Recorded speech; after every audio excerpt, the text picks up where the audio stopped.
Welcome to Car Shopping Questions and Answers. My mission, if you don't know me, is to show you how to pay less for every car you get. New cars, used cars, leases, it does not matter. I teach a simple seven-step formula, a simple seven-step formula for you to make sure you never overpay for a car. And the first step is going to be, we're going to make sure we decide whether we should be buying or leasing our next car. The question of buying or leasing your car is a question about how long you're going to keep it. The second thing we do is make sure any car we have right now, we have to get the most money we can for it. That is a big deal. You cannot focus on the car you're buying without focusing on maximizing the value of the car you have right now. If that car was worth 8, but somebody talked you into taking 6, you lost 2,000. So we call that an equity assessment. Then we do something called deal focused budgeting to make sure we know what a great deal should look like. Then we make sure the car we're looking for, we go test drive it. We make sure it's a great car, do some very simple 5-minute research on it on Google. Then we move into step 5, which is getting 5 offers on every car. And then we move into paperwork. Then we take delivery. 99% of that is done from home. And that's why everything we teach is called Cars from Home. In fact, everything we'll be talking about is out my new book. It's a digital book called Cars from Home. It's 5-star rated. You can Google it, and you can get your copy for 75% off in the comment section on YouTube, in my TikTok bio. You will not leave the broadcast. You'll still be able to hear us. And in my Instagram bio and Facebook, we have a link for you to get your copy. So our first question comes from hold on one second. We'll get into our first question. Keep typing your questions, y'all. So Dolan's gonna pull them all in. I just got a message that we're having a little trouble with Facebook here. So our first question though is gonna be from Vanity on TikTok. She says she wants to lease. She wants to do it in her business name though. Okay, great question. We'll get to that in 10 seconds. Hang on one second. Okay, we're on the right page. Boom. Let me see. Got my internet connection. Thursday live. Let's go. While I'm doing this, you should be typing your questions. If you're looking for a new car, if you're looking for a used car, whatever you're looking for, Deshone, I don't even know what should I be looking for. You should be typing those questions to make sure that we can get them answered while we're on here. So let me just make sure. Live. Boom. All right, let's try Facebook again. Facebook might be giving us some trouble, but we don't like to leave anybody out. So let's go. Let's see if we go. All right, looks like Facebook is freezing. All right. I don't think we're going to be able to get around this right now. Broadcast failed. Okay, so we'll focus on YouTube. We'll focus on TikTok. And we'll focus on Instagram for now. We'll figure out Facebook later. Okay. So, and that's a good question. We'll talk about that 50,000 mile a year. That'll be the next question, Dolan. All right. So, Vanity, you want to lease. Let's talk about who leasing is for. Matter of fact, no, you already know you want to lease. So let's focus on what you talked about, want to put it in your business name. So I used to work for Mercedes. Some of you may know that.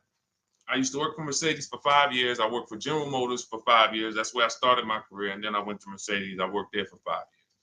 Now, we had a lot of people getting cars in their business name, realtors, people who use the car for business. And then you had commercial leases. Then you had people who did like big business. They were putting cars in their business name and they needed commercial financing. General contractors, electricians, things of that nature.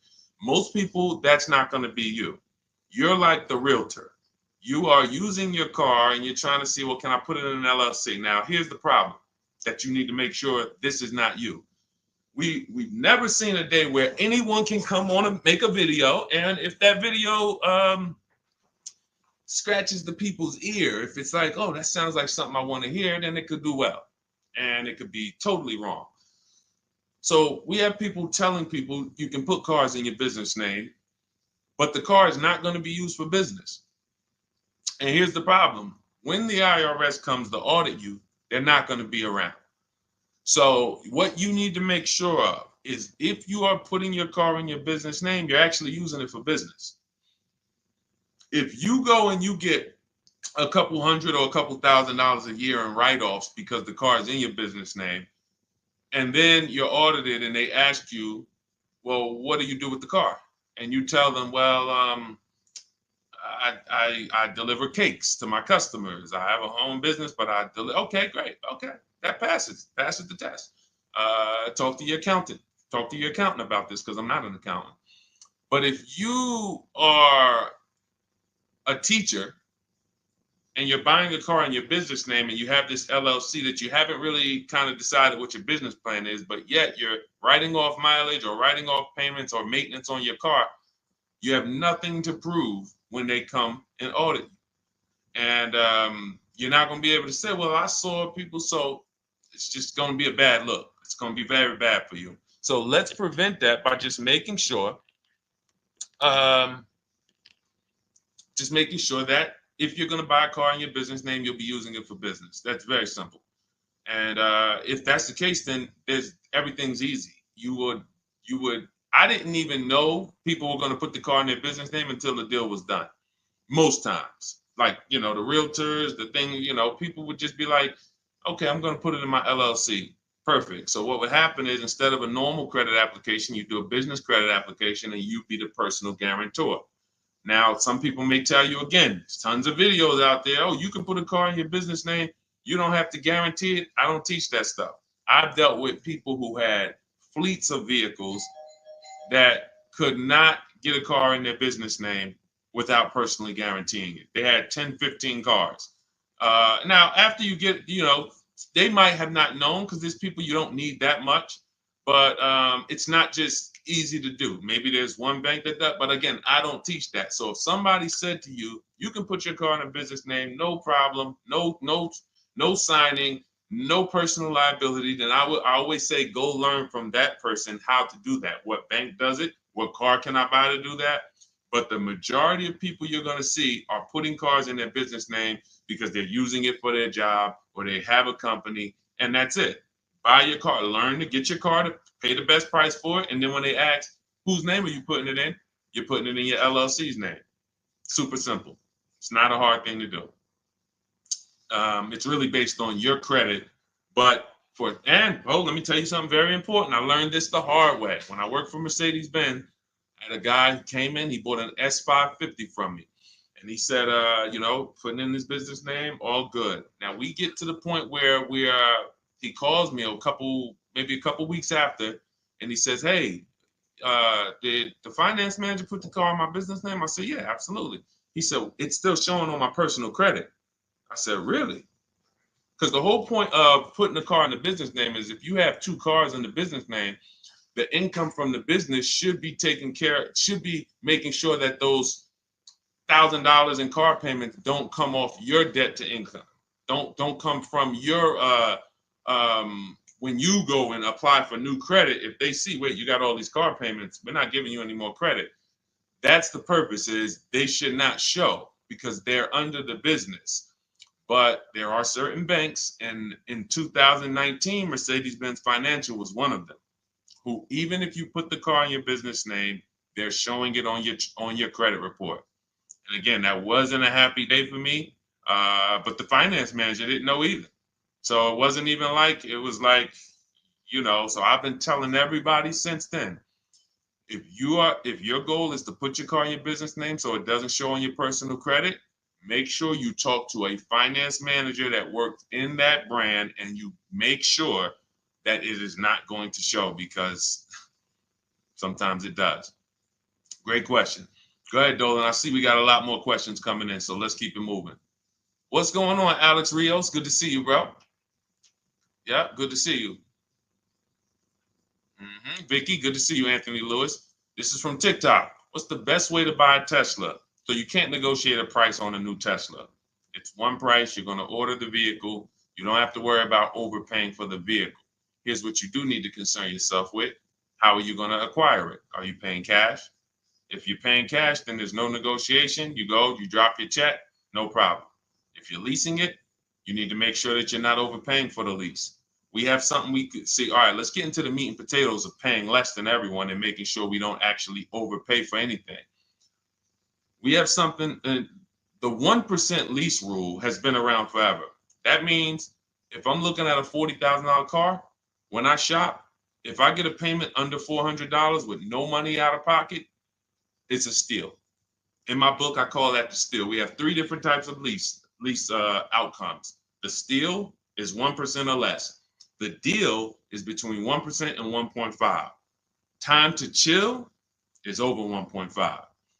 So, because I saw these people signing terrible lease deals. If you look at your payment, divide it into the MSRP, take your down payment out of it. You got to put your down payment back into, you got to do some math to say, all right, what would it have been if I didn't put that 3,000 down, that 5,000 down, and you just do like a sign and drive?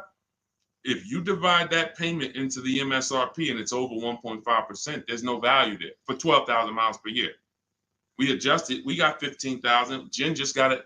She just got her 18,000 mile a year lease because we do high mileage leases. That as long as we still have a great deal, there's nothing wrong with, oh, I shopped my best offer. It was 1.1 or it was 1.2 or it was 1, and then I adjusted the mileage, and now it, it's higher, but still it's a deal because you have to have a deal before you adjust your mileage.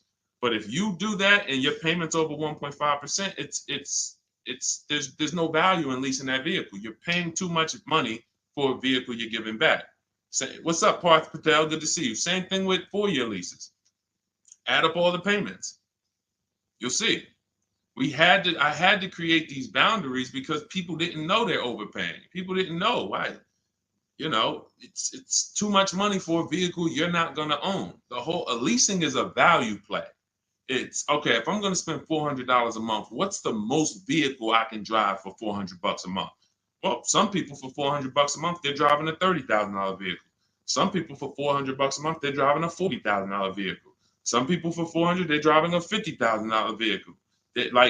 There are people who, the better lease value you get, the more value you have. It's just, leasing is a value play. So when you add up all these payments, that's what you need. So that's what you need to concern yourself with if you're going to lease the Tesla. And if you're going to finance it, then you need to make sure that you are doing what we call the bank bidding war. I teach this in my book. If you want a copy of my book, you won't pay the $97 price. We have a book launch offer. It's 75% off. You can get your copy in the comment section on TikTok, on YouTube, or in my TikTok bios, or in my Instagram bio. It'll be in your inbox in literally 2 seconds. In fact, as soon as you pay, on that thank you page, you get 2 very important things. One is the link to open the book. I also email you a copy. And then I tell you, screenshot that page so that you can have the support email. I also have the support email for my team on the screen here on YouTube. This is only for book deliveries. Do not write us with questions. We have, this is how we help people. We have our boundaries of how we help people.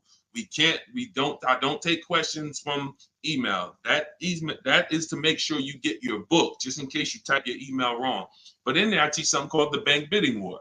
So the bank bidding war is when we make banks and lenders compete for our loan. Rates are high right now. Even when rates are low, though, you should be making, you know how many banks and credit unions want to compete for your loan, but you're not giving them a chance? What's up, Jakara? You're not giving them a chance? There's tons of banks around us, online banks, credit unions, and you're just only going to Navy Federal, or you're just only going to the dealership. If you save 1 point on it, if you buy that Tesla and you save 1 point on your interest rate, that could be over $1,000. If you overpay, depending on your loan, if you're going like $50,000, 2 points could be $3,000, $4,000. So we take, in order for you to get a great deal, remember this, and then we'll pull up the next question. In order for you to get a great deal, I'm gonna make this very simple for you. You have to know that there are 3 transactions to every car deal. Not every, but if you have a car to replace, when you trade a car to a dealership, that's 1 transaction. That's why there are companies out here that want to buy cars. They don't even sell cars. They just want to buy them. They're wholesalers, and then we have companies that want to buy cars. They don't care if you buy a car from them. They just, hey, can we buy your old car? That's one transaction. Then there are banks who want to lend to you. They don't sell cars. Hey, if we could just, can we just get in on your loan? Will you give us a chance to? That's another transaction. And then buying your car from someone, that's a third transaction. So in order for you, so when you say, all right, I need to make sure I guarantee I got the best deal, then you need to start doing what we do, which is understand there's 3 transactions and bid each one out. You can't negotiate your way to a great deal, but you can bid your way to a great deal. We get tons of bids when we're selling our cars. People who come, look at our car, looks great. They go to the accounting department, write a check. Here you go. Enjoy. Then we bid out our bank, our loan. Hey, and they allow you to do this. The dealers don't want you to know this. The banks don't even want you to know this. The banks really don't want you to know this. They allow you to bid out your loan. You can have 15, 20 lenders within a certain period of time. We do it. It takes us 2 days. Once you get your car, you can have multiple lenders access your credit and give you loan offers. Multiple lenders. That doesn't mean you go to dealership to dealership to dealership and let them all run your credit. That's not rate shopping. That's car shopping. That when they look at your credit report, they're like, okay, this person's going to every dealership they can and just letting everybody run their credit. That'll drop your credit. But finding a car, locking it up, in your case, it's going to be a Tesla, if that's where you go, and then coming home and saying, okay, now let me let Chase run this. Now let me let community credit unions get a shot at it. Now let me let Navy Federal. And hey, now let me let Lightstream. And I have resources I recommend in my bank. In my book. No one pays me. None of these companies pay me. I hold myself to being a journalist in the purest sense. No one's paying me to get mentioned. This is who we use. This is who I use. So we have to know who these companies are and give them a shot at our business. And then we see, then the dealer might have 13 more banks. Then some people would say, oh, I don't let dealers run my credit. Well, you don't realize something. Dealers have tons of leverage with banks. Dealers can call because they give banks millions of dollars in loans a month. So they can call if they're trying to beat a rate. If you come in, hey, this is my rate, 6.2. Oh, listen, I need to beat this rate. The problem is when you go and let them be your first offer. So when you get your Tesla, if that's what you decide to do, you need to make sure if you have an old car, you're bidding that out. CarMax, Driveway, Carvana, Kelly's Blue Book Instant Cash Offer, AutoNation, and Car Gurus, 6 offers in 20 minutes. Competing offers. CarMax, I'm going to say that again. Listen, everybody who's been on the stream, again, if this is your first time here, type the number 1. But even if you go credit union, see, understand, somebody said go credit union. If you're not making people compete, you can't. If you came out your credit union and you said, all right, I just got a loan here. If I said, hey, bet me $1,000 you couldn't get a better rate, would you take the bet? Probably not. Because you only let one person have a shot at your business. You don't know if this other credit union could have beat that. You don't know if Chase Manhattan could have beat that. You don't know if you did. There's 20 people that want to do business. So just to go in and say, all right, well, that's the credit union, I'm going to go with them. If they win the bid, then they got the business. But welcome to the first time people. What we do here is we bid. And you're going to learn that that's the easiest thing in the world. That's why car shopping from us. Look at people like Tote, BMW, $54,000 BMW, $690 a month, 1.26. She did it from home. Did it from home. Ended up saving $8,500 off, including the rebate. $8,500. Look, Benita, during the pandemic, I would love to honestly get someone on here who leased a Kia Telluride during the pandemic. I would love to see if your paperwork, if you did a no money down deal, I guarantee you're paying $800 a month, 700, 800, potentially 900 a month. Bonita got hers for 600 a month. Look, I always keep hers because some of you say, Deshone, when is the market going to get better? We've been making below market deals when there was blood in the street. That's it. As long as you know how to make people bid, you're going to get below market deals no matter what the market does. That's what, type a light bulb or type dollar signs if that clicks. The market wants you at the mercy of it. The market wants you thinking, well, all right, I think I'm gonna go in, Labor Day. All right, I know the holidays are coming up. That's marketing. They want showrooms full of people coming in thinking there's better deals this day, but there's not better deals. There's more competition for you. You have less room to negotiate when it's full, because the car sales people, when you start asking for too much money off, they're going to just escort you out because there's going to be a line of people behind you.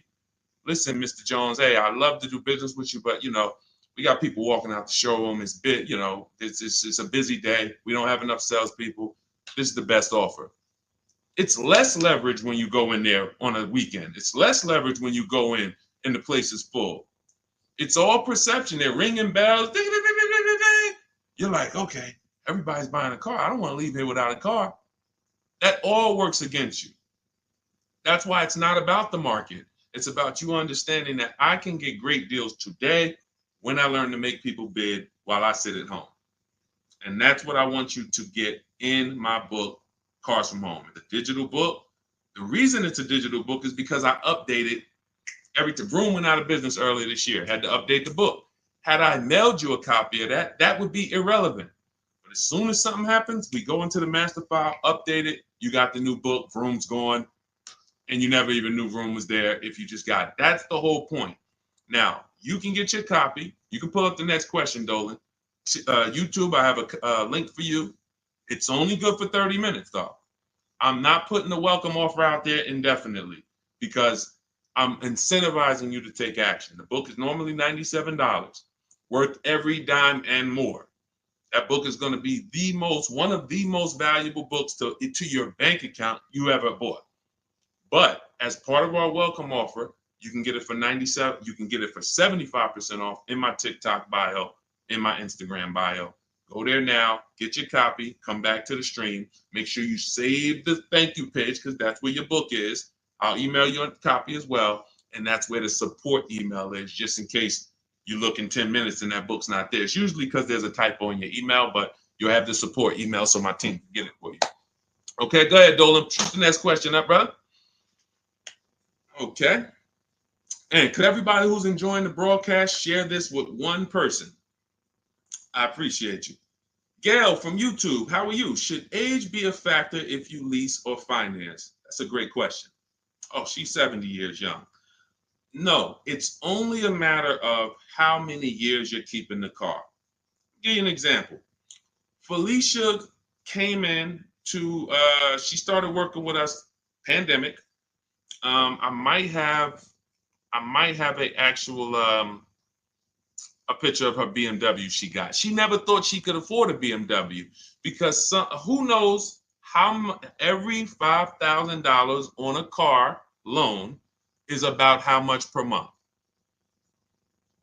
And this is why you'll understand leasing, if you're not keeping your cars 8 years, is going to allow you to drive cars that you didn't think you could drive before.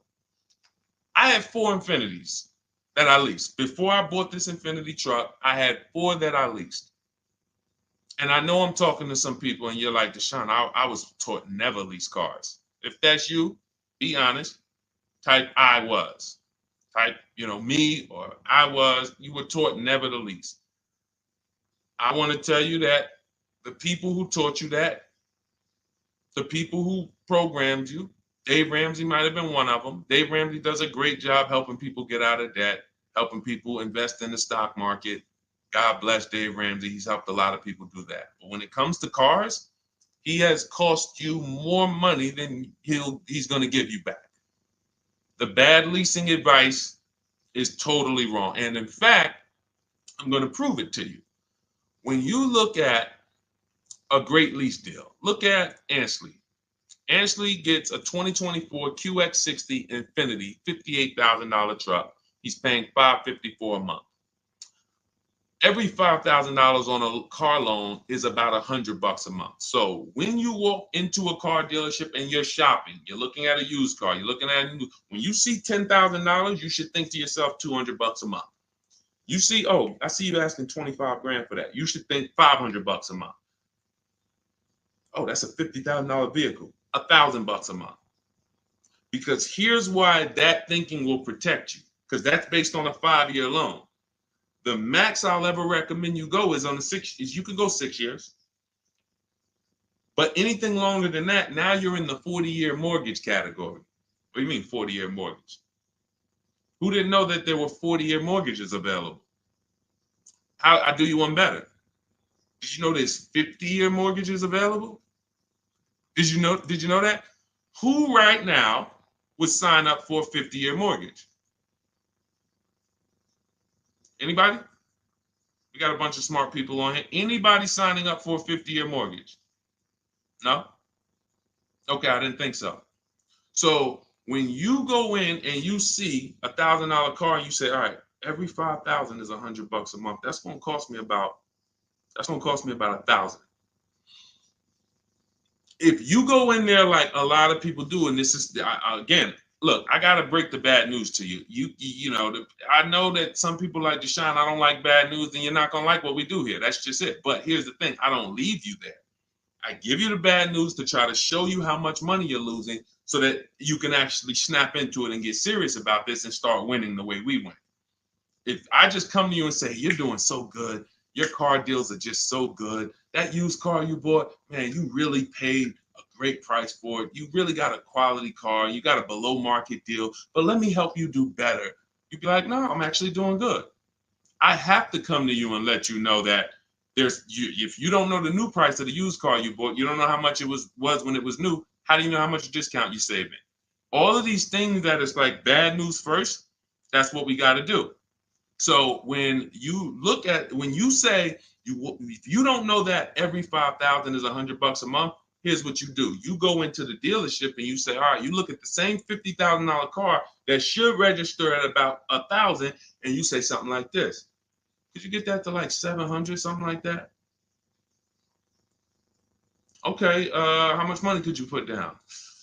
I could probably put down like 10. Okay, even if you put down 10. Now that should, in your mind, if you went from that 50,000 to 40, you should be like, okay, well, even if I put 10 down, I'm still going to be around 800. But here's what they're going to do. They're going to put you into a loan that's so long, you're not going to even realize it. And I've had people come to me with cars and they're like, D, man, I think I'm ready to switch this car, man, but the dealer telling me I can't get out of it. I said, all right, how much you paying? All right, payment's not too bad. All right, you know how many years, how long is the loan? Oh man, I ain't even asked. Okay. You already telling me where we're going. This is gonna be bad. Man, you in a 96-month loan. You in an 84-month loan. That's what not having these things in mind becomes. So going back to Ashley here, if he walked in to get that same 2024 Infinity that he just leased for $554 a month with, look, first month's down, first month payment, he gave him $554, drove off in an almost $60,000 car. That would be $1,200 a month almost. $1,200 a month. I told you, 4 leases I had. Just Infinities. I had a G62 and then I had a Jeep Grand Cherokee as well. But 4 Infinity leases, these were $40,000 cars I was driving for under $400 a month. Cars that would normally cost, cars that people are out here paying $700, $800, $900 a month for. Because they believe the never lease a car lie. They believe, oh, leasing is renting. Okay, well, I'll be renting for 3 years and then I'm gonna go and switch it up, do something else, keep all this money in my household. You go ahead and do that. Oh man, the car broke down. Man, yeah, man, it's 5 years old. Now, oh, you don't have a warranty? Nah, the warranty just expired. All right, man, listen. You go ahead and do that. That's why I say to people who you believe they owe you money. Just learning about deal structure, you'll be like, that's why I tell you, you can't get a great deal if you should have leased what you bought. So, Gail, to answer your question, no, has nothing to do with age, has everything to do with you asking the first question in my book, the most important question, which is, how many years am I going to keep this next car? That's the question you ask yourself. If y'all are enjoying what you're seeing on TikTok, could y'all keep tapping the screen, run those likes up? Can we get those likes over 1,000, 2,000? Let's just run the likes up if you're enjoying what you're hearing. That's the issue. You always ask yourself, this is the question you ask yourself, all of you who are car shopping right now, how many years am I keeping the next vehicle? And if it's 8 or more, then you're going to shop for a below market purchase, new or used, depending on your budget. If it's less than 8, if you're like, I'm honest, man, I don't think I'm going to keep this thing 8 years. You should be shopping for a below market lease, and it's not even close. It's not even close. All right? Doesn't have anything to do with your age, Gail. Go ahead, Dolan, shoot the next one up. All right. Great questions today. Keep typing your questions, y'all. We'll get to as many as we can before the stream ends. All right. This one's from YouTube. I drive up to 50,000 miles a year for gig work. I would like to lease. Here's the problem. High mileage leases are a thing. So we get a chance to dispel a myth right now, which is, oh, that leasing, they limit you on mileage. You choose your mileage. Most vehicles will write you a lease contract up to 30,000 miles per year. And I learned this when I was a manager at Hyundai for 6 weeks. It was a rough dealership. It was on the highway. People were fighting in the back, drugs in the back. It was rough. So 6 weeks I was there, and then I was like, all right, this ain't for me. But in that time, I learned something that I had never learned before, being with GM and with Mercedes. Person comes in, they drop off their lease, and they're like, I go in, we got to get the mileage off the car. And I see it's like 72,000 miles on the car. And I said, wait a minute, hold on. You lease this? He said, yeah, I always lease, because every time I used to buy my cars, I come back 3 years, 4 years, I always had tons of negative equity. I had to write a big check or roll that over, which I know because this is what I was doing with my clients. Every single car, hey, you got like $8,000 negative equity. You got to roll that over. But once I saw how he was doing it, I said, wait, hold on. I looked at his contract. He was only paying like $175 more a month than the normal lease rate. Literally $175 more per month. He gets 25,000 miles a year. And I'm like, this is great. Because $175 per month more times 3 years is much less than if he brought that car back and had to write a $12,000 had $12,000 in negative equity, which a lot of you high mileage drivers continue to have. You have the worst negative equity more than anyone. Normal drivers who buy, but they should be leasing, they're going to have $5,000-10,000 in negative equity. High mileage drivers, you guys could have 10 to 15, 18,000 because you're depreciating the value of your cars. Your car's value is like this, but your loan is just moving very slow. So that's when I started telling people about high mileage leases. Now, I haven't, in your particular case, what I would probably recommend, I have 2 high mileage strategies in my book for short-term people. One is a high mileage lease. One is something I call two cars, one payment. 2 cars, one payment is I'm going to buy my first car, or you may own a car now, and you're going to pay that car off.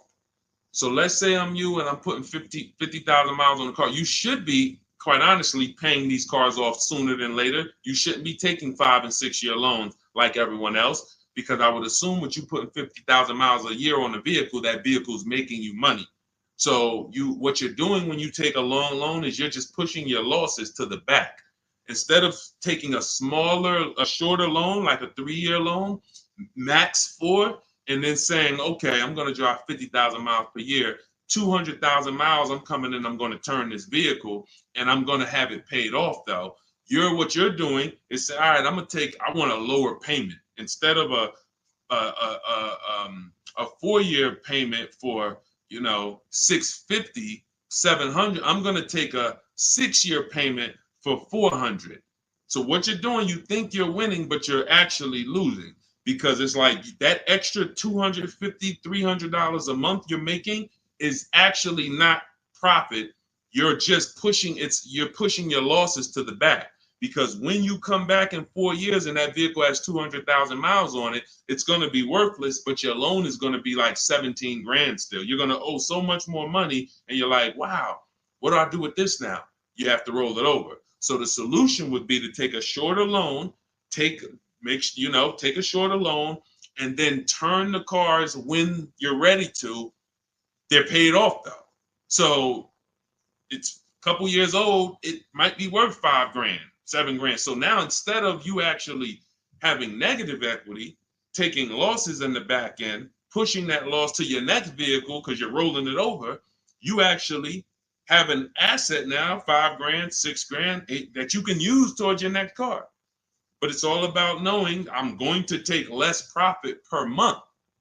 I'm not going to take the most profit per month and think that I'm going to be able to do this. So now, if you say, if the 2 cars, 1 payment strategy is, you would actually pay off 1 car and then you lease a nice car. So you maybe lease, once my first car is paid off, it has 2, and that first car needs to be something that is known for going 300,000 miles. Literally, very, very important. That first car, you need to, it's Honda, Toyota, something that you can look at the records and say, yeah, these cars go 300,000. Because once you actually get that 300,000 on that car, you still may want to keep it because it's highway mileage. It's highway mileage. So I'm gonna have my car that I put my mileage on. I'll put maybe 25,000 on that Honda a year, or even 30,000, and then I'll have my lease that I lease for like 15,000 miles a year, or 20,000 miles a year. And then I got my nice car. I switch every 3 years, and I got my lease car. I got my mileage car to balance it out. That's 2 cars. You're always gonna have 1 payment. So that's really 2 strategies for you to consider: buying a car, taking out a short loan, switching the car every 4 years or so, and not leasing. Just literally run the miles up, make your money on it, come back, do it again. But do not buy these cars and put 5 and 6 and 7 year loans on them at all. That's what most people are doing, by the way. All right. Go ahead, Dolan. Great question. Great question. I love this stuff, man. I love this stuff. Kino, I see you. Armando Lara, if you're enjoying the stream, type $signs. If you're enjoying the stream, type $signs. $signs. I already know this stuff. I already know this stuff. I need you to know it. I need you paying, I need you confident in your deal. All right. TDA Tastemaker from Instagram. If I have a car in my possession, but I defaulted on my loan, but I still have the car, what's the best way to get my title? I don't know. You're not paying the loan, you defaulted on it, and you're trying to get the title. No way. There's no way. They're not going to release the title until it's paid off. Got to figure out a way to pay or sell. I don't even know. Can you sell it? Depends on where you are. How far behind are you? We can try to get out of that car, go into something less expensive. I would try to sell the car. I would go on CarMax, Driveway, Carvana, KBB Instant Cash Offer, AutoNation, like Car Gurus. Get my 6 offers, see if you can sell it. Go into something less expensive because that repo is going to follow you. So what's happening is this is baggage. This is why I need you to either fix your credit over the next couple years. You can follow Shonda Martin. Y'all know I recommend her all the time. She's just like me, but she does credit. She'll get on, tons of hours of information. She helped me, just little tips she helped me. I went like another 50 points on my credit score, just stuff I didn't understand because I don't study credit. You know what I mean? I'm not an expert in credit. Even though credit involved, think about that. Credit is a big part of what I teach. But I don't go into credit because that's its own subject. So Dave Ramsey would be like, hey, well, a lot of my people are buying cars. I guess I'll talk about that too. No, let the experts talk about that. You go find the experts and bring them to your people. So I always say, I don't talk credit, follow the experts. But when there's negative equity and bad credit affect your car deals. So the mission is, how do I make deals without negative equity? You got to know the cause. You should be leasing, but you keep buying. You should be shopping for below market leases, paying cents on the dollar, but you keep buying. Second cause, the second thing affects your deal is bad credit. So we got to make sure that we are working on our credit, and until your credit is fixed, you should be driving something inexpensive. Get the least expensive car you could afford. I mean, that'll Facebook Marketplace, drop $2,000, $3,000, $4,000. Find someone who's an owner. You want to find someone. I picked up a car because I work from home. We have another car. We got the Infinity truck. I picked up a car from a grandfather. He was 98 years old, and he owned it for 10 years, and it had 70,000 miles on it. It was an '08. I said, listen, how much? He said, $3,700. I said, all right, let's go. It's a great deal, and it's just my point A to point B car. Why do I need a car that I'm going to tie up a bunch of money in to go? I drive that car 1,000. If I drive that car 100 miles a month, 200 miles a month, that's a lot. You have to know, and I call this in my book, the SMART strategy. It's called saving money at the right time. If your credit is not right, you don't need to go out and try to flex.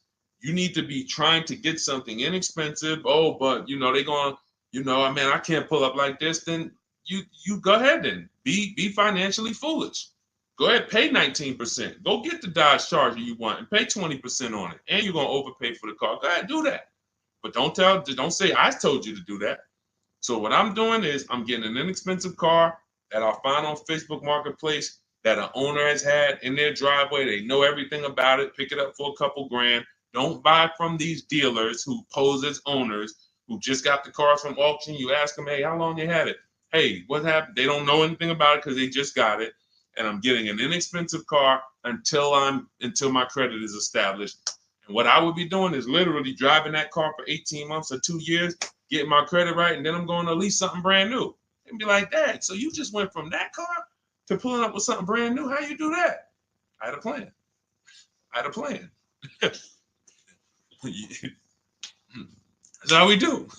So all of this, everything I'm teaching is out my new book. It's called Cars from Home, 7 Steps to Saving Time, Money, and Avoiding Dealerships. It's normally $97. You can Google it. It's 5-star rated. I think we have, how many ratings do we have now? I think we have, thank you to everyone who's reviewed the book, who's rated it. I appreciate it. 58 ratings. Appreciate it. You can read what people say about it. You can see how they've used it. You can see everything. So you won't pay the normal $97 price. If you go to my TikTok bio, as long as you get there before that timer hits 0.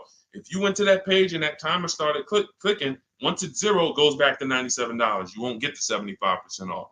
So go back, get your book, and then you can come back to the stream. But make sure when you get your book, you save the thank you page so you can have the support email just in case your book doesn't hit, you usually type your email wrong, you type in too fast. We'll make sure you get it. And then on YouTube and Instagram, you go to my bio, get your copy. YouTube and Facebook, we have a comment for you in the link. We have a link for you in the comments. Next question, Dolan. Go ahead, man. This one from Instagram. I'm doing a regular lease. I need help. Can you explain the 1.2? Okay. Can you explain the 0.125 APR again? Should that be close to my monthly payment? Can you help? I'm trying my best, but they're trying my patience. So, first thing you're going to understand is the 1% rule. All right.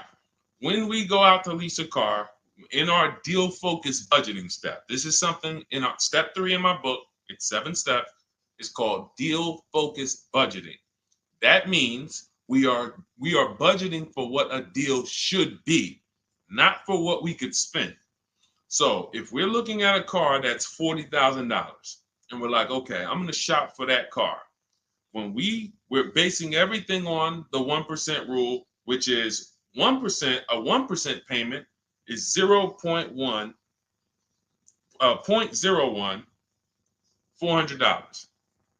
So you take the MSRP, $40,000 times 0.01, $400. That's the 1% lease deal. Anything lower than that, now you don't get these deals by negotiating. We get multiple offers. Some people are like, Deshone, I can't get no deals like that. Well, we got tons of them. If y'all want me to show them to y'all, we got tons of them. But anyway, that's a steal. That's not a deal.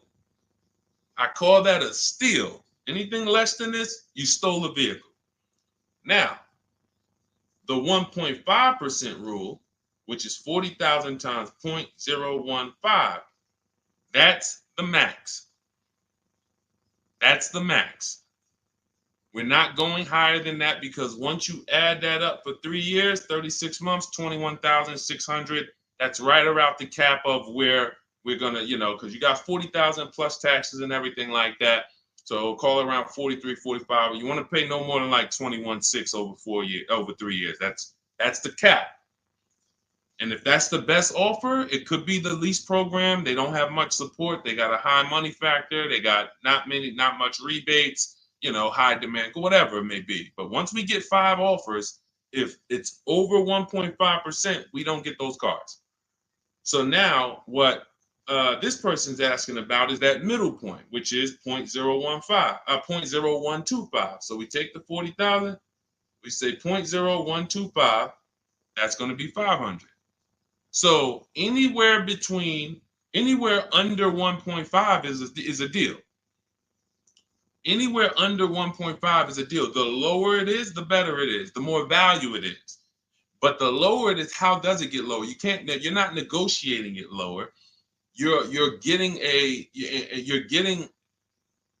once you see all your offers, if your offers, and again, I don't know your name because it's not on here, but if your offers aren't $175 to $200 a month difference, then you didn't shop right. When you're looking at those 5 offers, thank you. I see everybody sending gifts on TikTok. I appreciate it. I forgot. And can y'all double tap the screen? Just get those. Can we get to 1,000 likes on here? Can we get to 1,000 likes on here? Can we double tap? Can we just keep tapping the screen? If y'all enjoying y'all spending time with us, can y'all help us get to 1,000 likes? Appreciate y'all. So this is where this is a midpoint. But here's what you don't do. You do not go into the, y'all done flew. Y'all about to fly past 1,000. Look, on 10 seconds. Shout out to TikTok. Appreciate y'all. All right, so you don't go in a dealership and say, oh, well, get me to this. I want to be at 1.25. I want to be at 1.5. No, you don't do that. Because here's the thing. Ansley, he got a 1% lease deal on this Infiniti. Look, Jen on her Subaru. She just on her Honda CRV hybrid. She got a 1.3 lease deal, $512 a month, $40,000 vehicle. You don't go in and say that. You shop the offers from home, and if y'all want to do it manually, you can talk to sales managers. You can try to get this done manually. We do this totally by email without talking, because I know you probably don't like talking to car dealers. Am I right? Would I be right by assuming that? So she didn't know that her lease was going to end up at 1.3 when she shopped. Ansley didn't know it was going to be 1%. Look, Kimberly got a Maserati. Let's go to some luxury vehicles, because sometimes people think, oh, well, remember, I worked for Mercedes before I came and started teaching. So the formulas are the same, whether it's a Bentley, whether it's a Rolls Royce, the formulas and the principles don't change of multiple offers. Look, Kimberly gets a Maserati. She's paying, it was a $91,000 vehicle, 92 almost. She's paying $944 a month for it. It's a Maserati Grecal Modena, $92,000 vehicle. She's paying $944 a month for it. She didn't know that she was going to save $20,000 off. This is the other post. Look, she didn't know they were going to knock $20,000 off the selling price. You don't know that. You come in, you trust the process, you get the multiple offers, and then you look at the best offer. If the best offer, whatever the best offer lands at, as long as you see a bunch of other higher offers, now you know you shopped the market correctly. You found the 20% dealer, we call them, that beats all their competition, and now there's your deal. This is for new cars and leases. Used cars, different strategy. Different, still multiple offers, multiple options, but it's a different strategy. That's in my book too, but I want to make sure you understand this. That is how you do it. The 1.2%, 1.25 is just a middle ground, but when you shop your offers, just make sure they're all under 1.5 and then pick the best one. If the best offers is over 1.5, you got 1.6, 1.7, 1.9. That's a bad lease program. That means there's no support there. As long as you see a spread, if there's no, like, man, all of these offers are over 1.5, it's a bad lease program. High interest rate, probably terrible residual, no rebates, no incentives. That dealer who's the lowest is discounting the car. It's not their fault. They can't help the lease program. So the better you get, the better the lease program is. When you shop, you'll be closer to 1. The tighter the lease program is, when you shop, you'll be closer to 1.5. But as long as you're under 1.5, it's great value, much better than buying, paying cents on the dollars. It's a win. All right. Go ahead, Dolan, shoot the next one in. And I think y'all see, I have to answer these questions thoroughly. If y'all will want me to zip through them, let me know. Type zip or type either Z for zip through or D for details. You know, because listen, I'll run it however y'all want it. If y'all want me to do these quick, don't go into the details, just kind of give us the zip answers, then I'll do that. But I see a lot of people talking about, okay, they want it in detail. Perfect. That's what I thought. So we're gonna keep it going that way. Now, T, on TikTok, you said, "Can you do my deal for me?" So here's the thing. People say, "Deshone, can you come to the dealership with me?" I don't go to dealerships. That I'm trying to get you not to go to dealerships. So, but we do have a look. If you can go to my TikTok bio, you can see there's a button there that says "Shop with Deshone," and you can see if you qualify to shop with me. Because everything I do is from right here until we go test drive. Until we go test drive. So, but if you want to learn how to do what I do right here, and you want to do it together, go see if we qualify to shop with each other. I don't shop with everybody though. I can't. So go there. That's a separate thing. And let's go. I think we got time for a few more. This one's from Instagram. I'm looking at a 2024 Mazda CX-5, $39,445. I see a fee listed. What is silent security? That's what 80% of dealers do. See, don't try to change 80% of dealers. They are going to actually charge you as much as they can. When you negotiate with them, they're going to say, "This is my best price." They're not lying to you. That's their best price. That's not their competition's best price.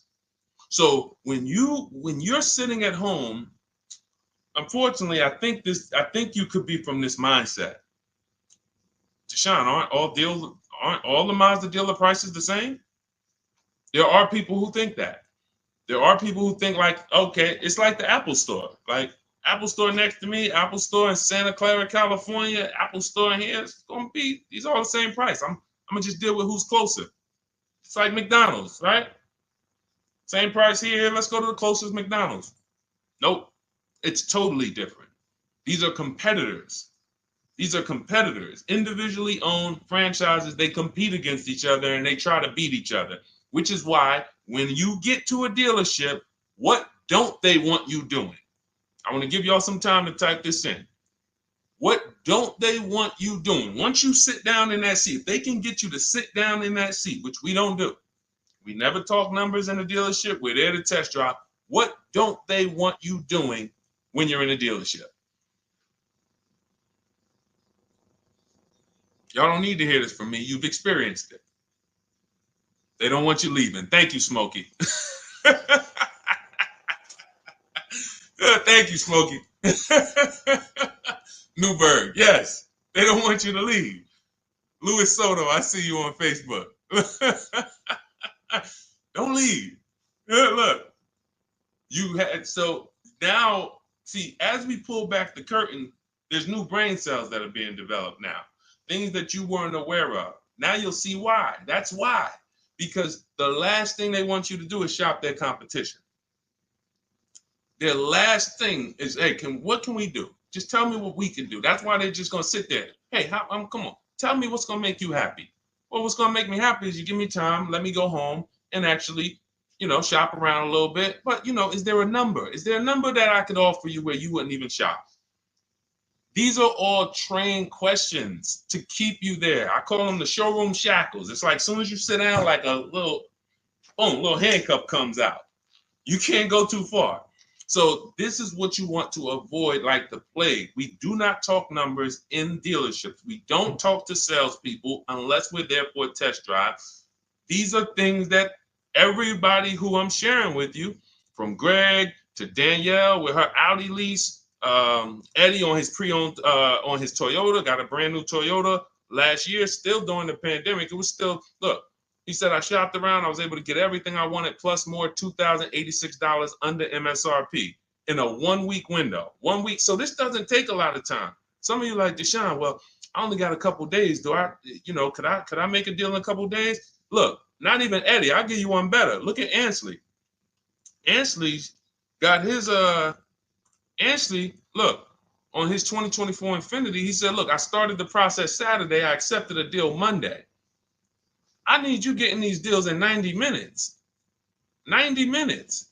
I have never gotten any car that I ever got spent more than 2 hours on the whole process. Never. From home. Now, I want you to spend more time than that shopping.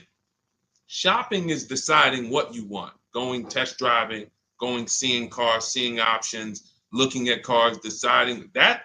No rush on. We don't let anyone rush us on that. But when it comes time to get the below market deal, 90 minutes. We got the internet. Why should it take me more? We do everything we do. So look, 2 days, Ansley did it. This is what you have to do.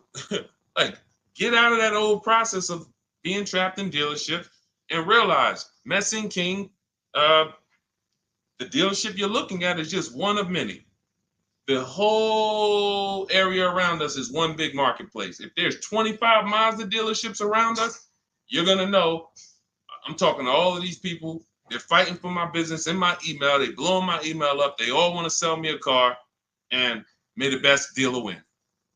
It's empowering. It's beautiful.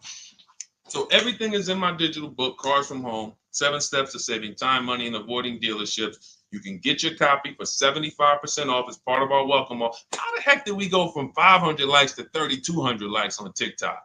Shout out to y'all. We on 2 TikTok channels right now. But y'all done blew this one up. Appreciate y'all.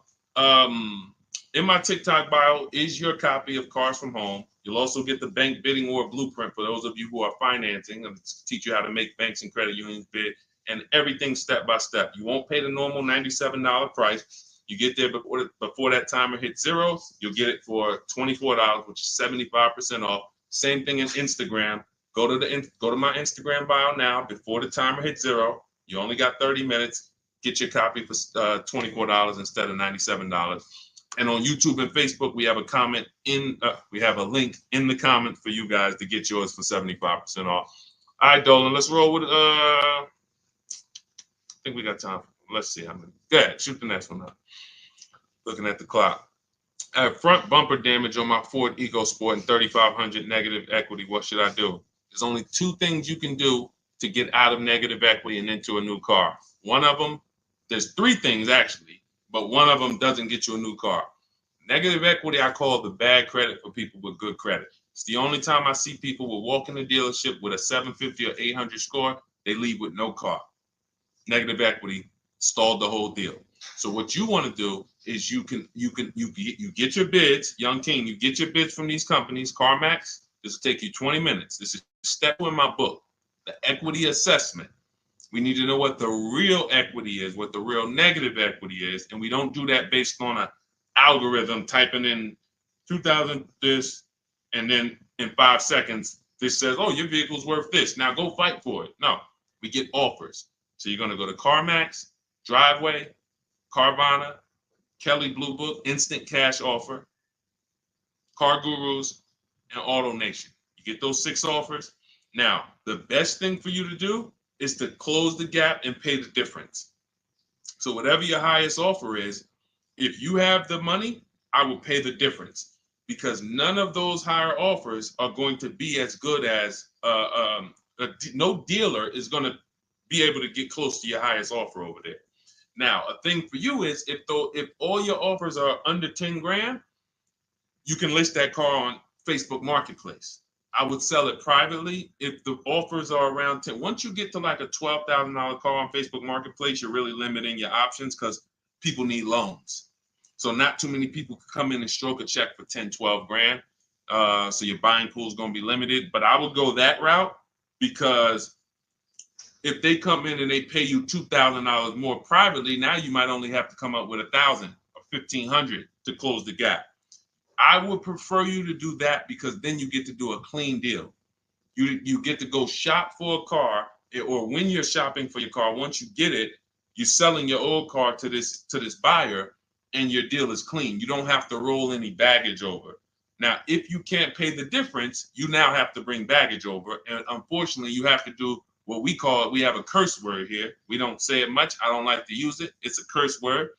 It starts with a T. Does anybody know the word that we use? Something we don't do. We don't do. But you're going to have to do it if you can't pay the difference between the negative. Thank you, Ivan. Trade. Thank you. I love my people. Man, listen, man. I love the people who locked in. You could tell the people who just like, man, Deshone, listen, I hear you, bro. My money's important to me. I can't be out here on a stream with you and not be getting what you're saying. Like, my money means something to me. Correct. Trade. We don't trade, because again, you're not going to get the most you can get for your item trading it. You get the most doing what I told you to do over the last 90 seconds, which is putting it on the market, multiple offers, competing, blah, blah, blah, blah, blah. So if you have to trade, then what would happen is you would have to shop for your vehicle, get your best offer, and then once you get your best offer, you would have the used car manager look at your car and say, okay, we're going to roll that over.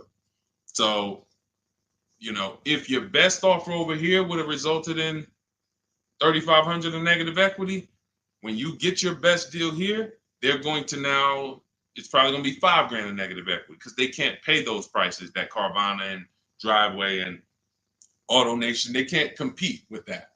So now here's what you also could do, which I hope you don't do. You can go into a dealership and just say, hey, can you trade me out of that into a new car? I want to lease or I want to buy something. And they'll pretend you won't even understand the numbers. They'll just be like, all right, what payment you want to be at? You won't understand how much negative equity you have. You won't even understand that. Yo, dad, y'all, how I end up with 6,000 negative equity from y'all? Oh, because you just let them merge the deal. You gave them 2 chances. So what we do is we shop for our new car, get our bids, or if we're looking at a used car, we use my multiple marketplace strategy in my book. We get our deal. We find our best used car.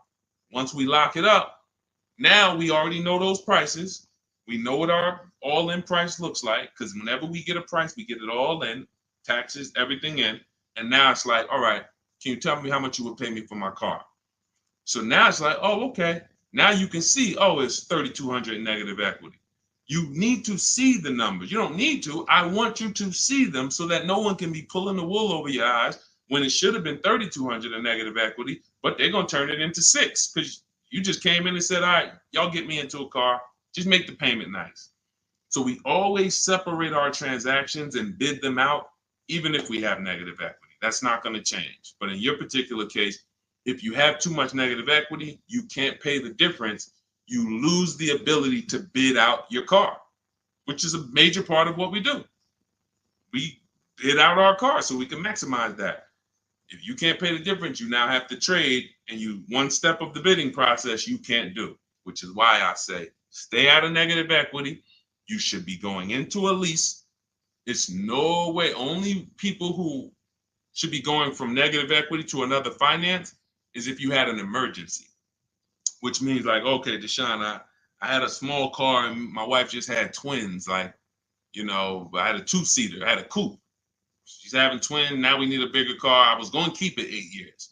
I was going to keep the car 8 years, pay it off, keep it, but now this doesn't work for me anymore. The next car you buy needs to be kept 8 years, because if you go from negative equity, go finance another car, not lease it, and then take out another 6-year loan, and then 3-4 years in, you're like, okay, I'm gonna switch again. Now more negative equity. Instead of 35, you're gonna be at like 7 or more. And then, oh, let's roll that over. And it's just a repetitive cycle of always having a car payment, never paying the car off, and always have it paying for your old car in your new car. Negative equity, the devil to your car deals. The bad credit for people with good credit. Stay out of it.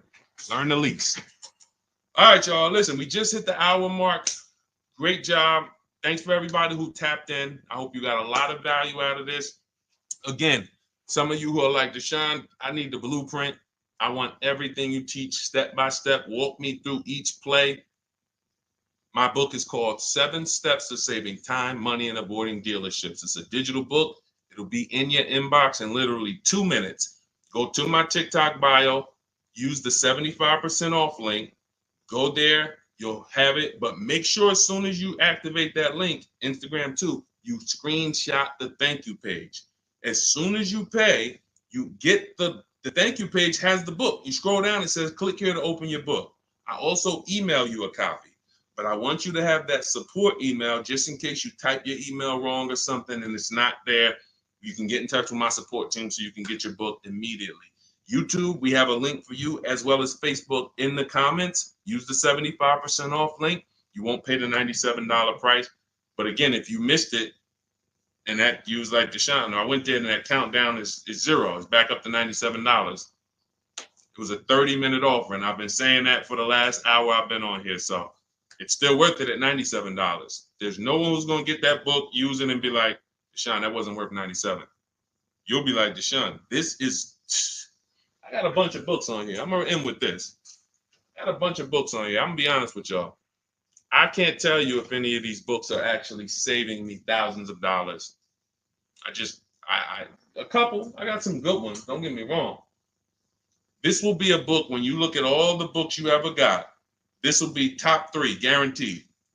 Where you said, this book saved me more money than any other book that I own. Top 3. That's Cars from Home. And that's the standard we hold it to. It's already 5-star rated. And if you use it already, please go to Goodreads and add to the ratings. We'd love to see it. All right. I'll see y'all on the next stream. It's always a pleasure. God bless you. Keep winning. And make sure you send me your success stories by email. I want to see your car deals. All right. God bless.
All right, we're live with car questions and answers right now. If you are car shopping, I want you to type a 1 in the comment.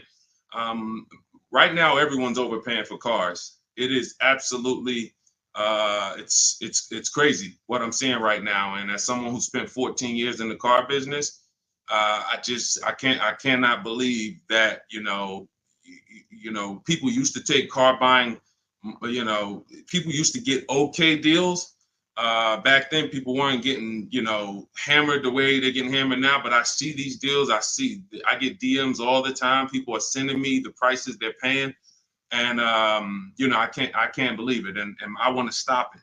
So what we'll be doing right now is making sure Anyone who's shopping for a car, I want you to start asking your question. We got our first question coming from TikTok.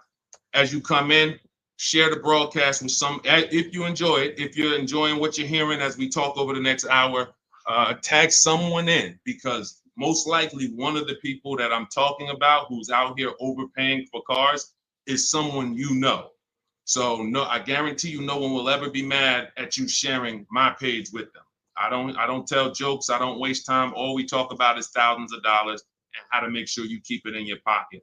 This whole live will be sponsored by my new digital book. It's called Cars from Home, 7 Steps to Saving Time, Money, and Avoiding Dealerships. Everyone who types a 1 in the comment on Instagram and Facebook, I'm going to send you a link to get your copy at 75% off. Everyone on TikTok, you want your copy 75% off. It's an instant download. You go to my TikTok bio, you won't leave the broadcast. And everyone on YouTube, we have a comment pin for you so you can get your copy for 75% off. That's the blueprint. That's the guide. That's the step-by-step for leasing, purchasing, new cars, used cars, high mileage strategies, bad credit strategies, all step-by-step so that you can have the blueprint to make sure you're not one of these people out here that's overpaying. Okay, so first question came from Coral on TikTok. Will better incentives be coming out by December? You never know what incentives there are. People will lie to you about incentives. And in fact, when you walk into a dealership, if you ask them, do you have any incentives this month? What do you think they're going to say? Even if they don't have any, they're going to say yes. Because they're never going to say, no, we don't have any, come back next month. You'll never hear that. So how do we know what the real incentives are? And just so I can be clear, because I want to talk in a way for the most, even if we got high schoolers on here coming out of high school and want their first car, I want to talk in a way you can understand this. In fact, you might get this more than some of the adults who've been programmed a little harder because, you know, they've been doing the same thing for years. Incentives or rebates and low interest rates and anything the manufacturer puts on a car to help it sell more. So it could be a military rebate. It could be a conquest rebate. Conquest rebate is a rebate for a competitor's car you own. So if you're buying a Lincoln and you have a Jaguar, they might have a conquest rebate, a loyalty rebate, dealer cash, which is not a rebate. It's just literally cash that the dealers get to make deals with. It might be $1,000, $3,000 dealer cash. Federal rebates, we're seeing a lot of that with electric vehicles. There's no obligation for them to tell you about any of this stuff. If you go in there and you get a car and you didn't know any of this stuff existed, it's buyer beware. You lost. You don't get to sue anybody and say, wait, guys, I found out you guys had $7,000 in rebates you didn't tell me about. That's why it's our job to make sure we are getting the actual rebates. And how do we get it? We must shop multiple offers. Any car, and right now I'm talking to people. This is a new car and used. Some of the questions that we're going to get are going to be for new cars, leases. Some of them are going to be for used cars. This is a new car question. This is a lease question. Anytime you hear somebody really focusing on incentives, the only incentives you really get for used cars is if you're buying a certified used car, you might see a low interest rate. That's really one of the only incentives. A certified Honda might have a 1.9 interest rate. You're not going to see that. You're not going to see any rebates off a used car. But when it comes to new cars, oh my God, like I said, you could be $5,000, $10,000, $15,000 in rebates. In fact, Sean right here, check this out. Sean, who picked up his F-150 Lightning, I'm showing it on YouTube. So I know you guys on the other platforms can't see it, but on YouTube, Sean got an F-150 Lightning and the rebates totaled $15,500. When I worked for Mercedes, I sold a Maybach. It's actually called Maybach, but you know, most of you guys probably know it as Maybach. It had a $20,000 rebate on it. So if you come in there, somebody asked yesterday, we were live streaming, right? And the guy's like, how do I get them the invoice price? Invoice price, that's 2004 internet stuff. Without knowing that you're getting the biggest discount and all the rebates, you got nothing. And that's what you need to know. How do you do it? You got to realize 4 out of 5 dealers are going to lie to you. They're not going to tell you about all the rebates. They're not going to tell you about some of the rebates. They might say, hey, we don't have any rebate. And then later they'll bring them. The only way for you to get them is for you to get multiple offers so that you can see that. I always suggest 5 offers. I have a strategy in my book called the 25 to 5, where we connect with 25 dealers online. That gets us 5 offers. If you want to do it manually, you can pick up the phone, you can call, only ask for sales managers. Do not deal with salesmen if you are going to do this, because then you're going to be, I'm telling you, I spent 14 years in this business. Only if you're going to do it my way, you'll do it only by internet, no talking. If you're not getting the book, if you don't have my book, then you say, all right, I'm going to do it the manual way.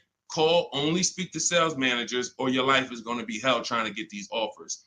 And you need to get at least 5, because as I said, once you get one offer and you be like, oh, wait, this person took off $1,000. That's their best offer. Then you get another offer. Wait, this person took off $3,000. That's their best offer. Oh, this person said it's $3,000 rebates and they took off another $3,000. They saved me $6,000. Oh, that's their best offer. Then you're going to start to see how people are out here overpaying, because they're not shopping multiple offers. They're getting one quote, going into their local dealer and saying, okay, do the best you can.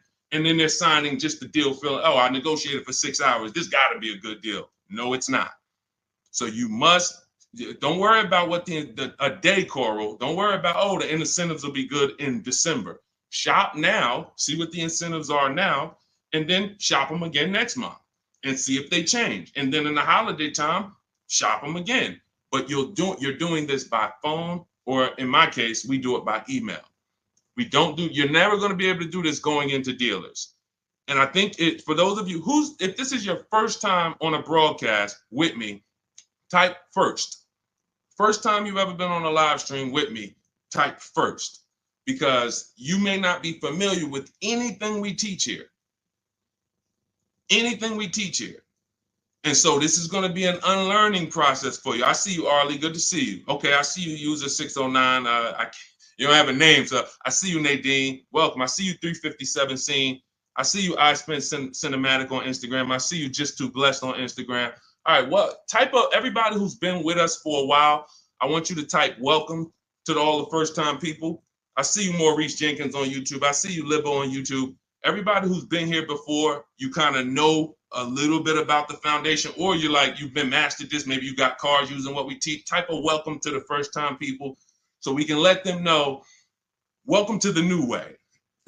Welcome to the new way. There's gonna be a lot of unlearning, but we're going to try to make it as comfortable as possible for you. But the major thing that you need to understand right up front is I teach a philosophy called cars from home, which means you can get your best offer, below market offers that no one else is getting. You can pay prices that no one else is paying without ever leaving your house. And in fact, the only way for you to guarantee that is to make deals from home, because this is where you're in control. This is where you can't let your emotions get out of control and make a bad decision. And this is where you can use the internet to talk to multiple dealers at one time and have them bid for your business. All right. Go ahead, Dolan. Everybody type your questions. We'll continue to get to them. Coral, I think you kind of got the premise of what we're, what you need to focus on first, which is, unlearning the waiting for incentives and shopping wide, talking to multiple dealers, and actually monitoring the incentives from month to month yourself. Okay, what's up, D? This is Maurice from YouTube. What's up, D? I want a pickup truck. I like the Chevy Silverado. Okay, I know you said not to lease a vehicle you like. Okay. When did I say that? I know you said not to lease a vehicle you like. So I'm getting confused on financing and leasing. Okay. Okay, let me be clear. I never said don't lease a vehicle you like. I know you hear a lot of stuff from me, and that could be you might have gotten confused somewhere. It's all good. Here's how who's ready to finally put the leasing versus buying to bed forever. If you're ready to put The leasing versus buying. All right, Deshone, I hear, should I lease or should I buy? If you just type ready. If you're like, you know what? I hear videos from you, Deshone. I hear people from, I never used to hear videos about leasing 3 years ago. Now all of a sudden everyone's talking about, hey, you should be considering leasing, ready to consider leasing. I love numbers. And I love making the numbers easy for you. If I can't make the numbers easy for you, then I can't do what I'm called to do. The easy way to know from now on, should I buy or lease a vehicle, is to ask yourself, how many years am I keeping the next vehicle? When you're considering a lease, you're considering how you're going to beat depreciation. I see y'all tapping the screen. Every time you hear something on TikTok you like, just double tap the screen and y'all keep running those likes up. I appreciate it. TikTok brings more people over here. And, you know, I appreciate you guys. You guys help this message spread. You need to ask yourself, this is the first question. In my book, some of you have it, my digital book, Cars from Home. The first question before anything, before what car I want, is how many years am I keeping the next car? Because when you are getting a depreciating asset, you have to look at it like this. Every time you buy a car, I want y'all to think about this. What is this, Deshone? This is depreciation. If you buy a car today for $40,000, how much is that car worth in how much is that car worth in 5 years? Throw some numbers out there. You buy a car today for $40,000 in 5 years, average miles, how much is that car worth?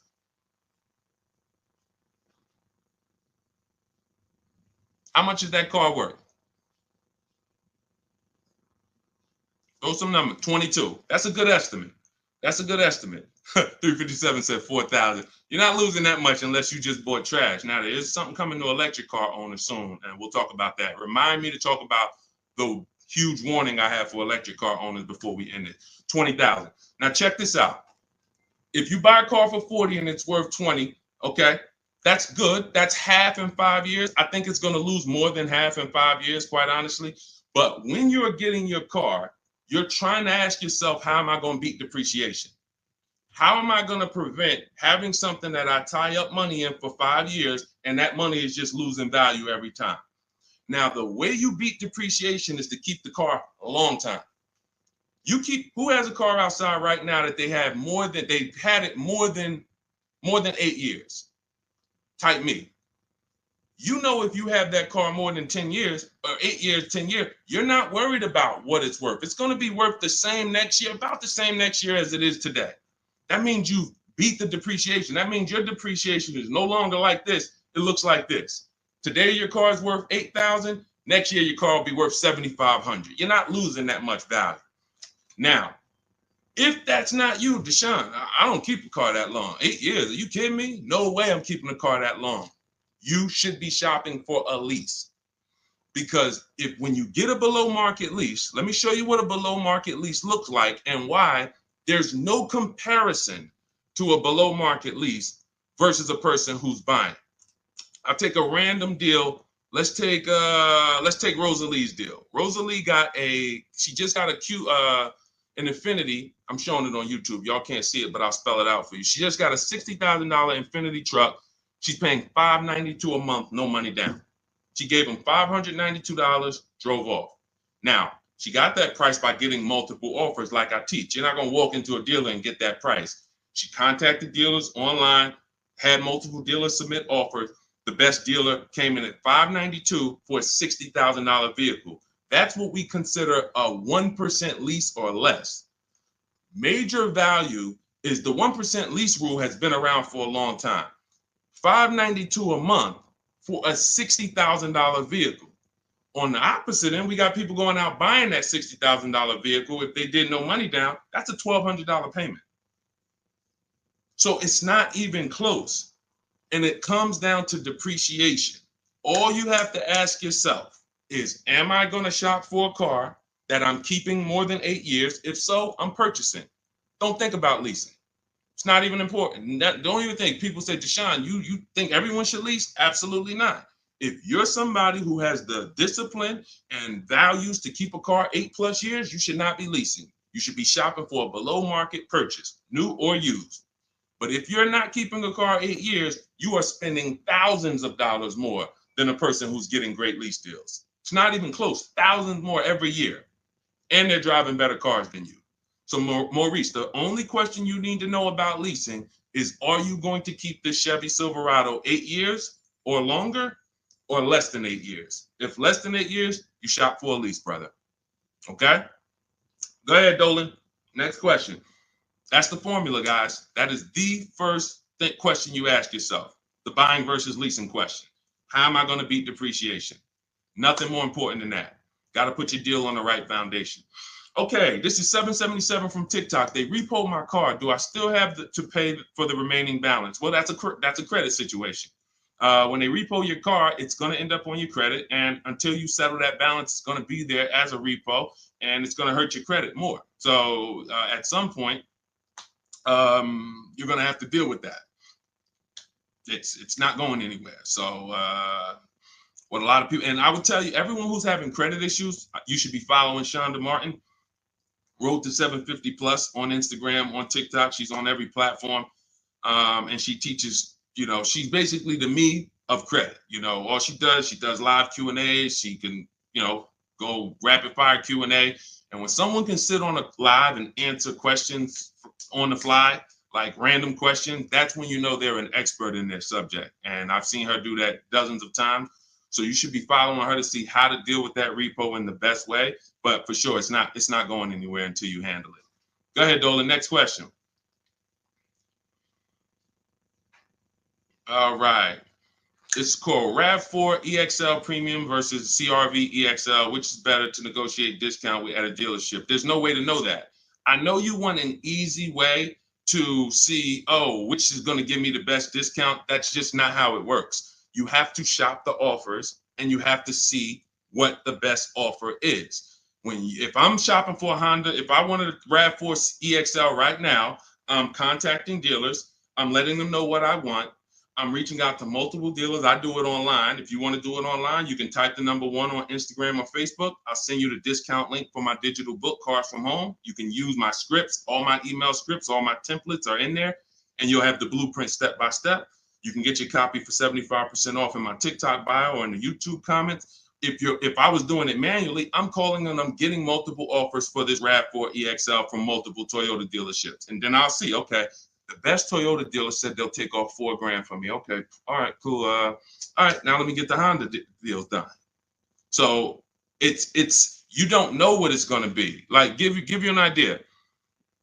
This person, Kimberly here on her Maserati, she got a Maserati. She saved $20,000 off the price. I got the comment here. I got her post here that she posted with the details of her deal. $20,000 she saved on the price.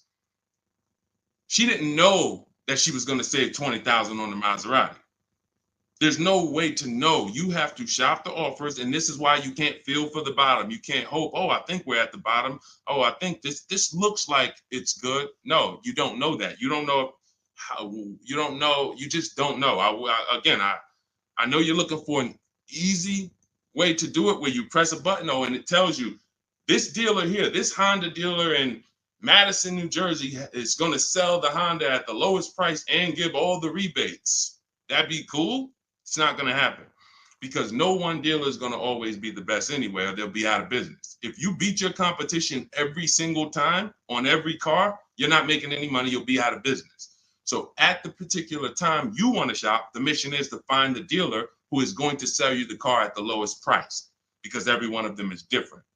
So that's what I would do. And if you use my way, you do it quick. When you're using online tools, you can do it quick. Look, Ansley got a car. He said right here, he got his what did Ansley get? He got an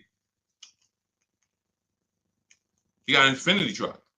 He got a 2024 QX. He said, I started the process Saturday. I accepted a deal Monday. Got the car delivered on Thursday. One weekend. Started the process connecting with dealers on Saturday. Had offers coming in, accepted an offer on Monday. He got a 1% lease deal, $554 a month on a $58,000 vehicle. You can do this on new cars. You can do this on used cars. You have the internet as at your disposal. You just don't know how to use it. And you have people you have two departments in car dealers. You have what I call the sales floor. That's who I used to work with, the sales floor. Then you have the internet sales department. The internet sales department is to try not to give you a price and to make people who are trying to shop online get frustrated so they eventually come in. That's the goal of the internet department.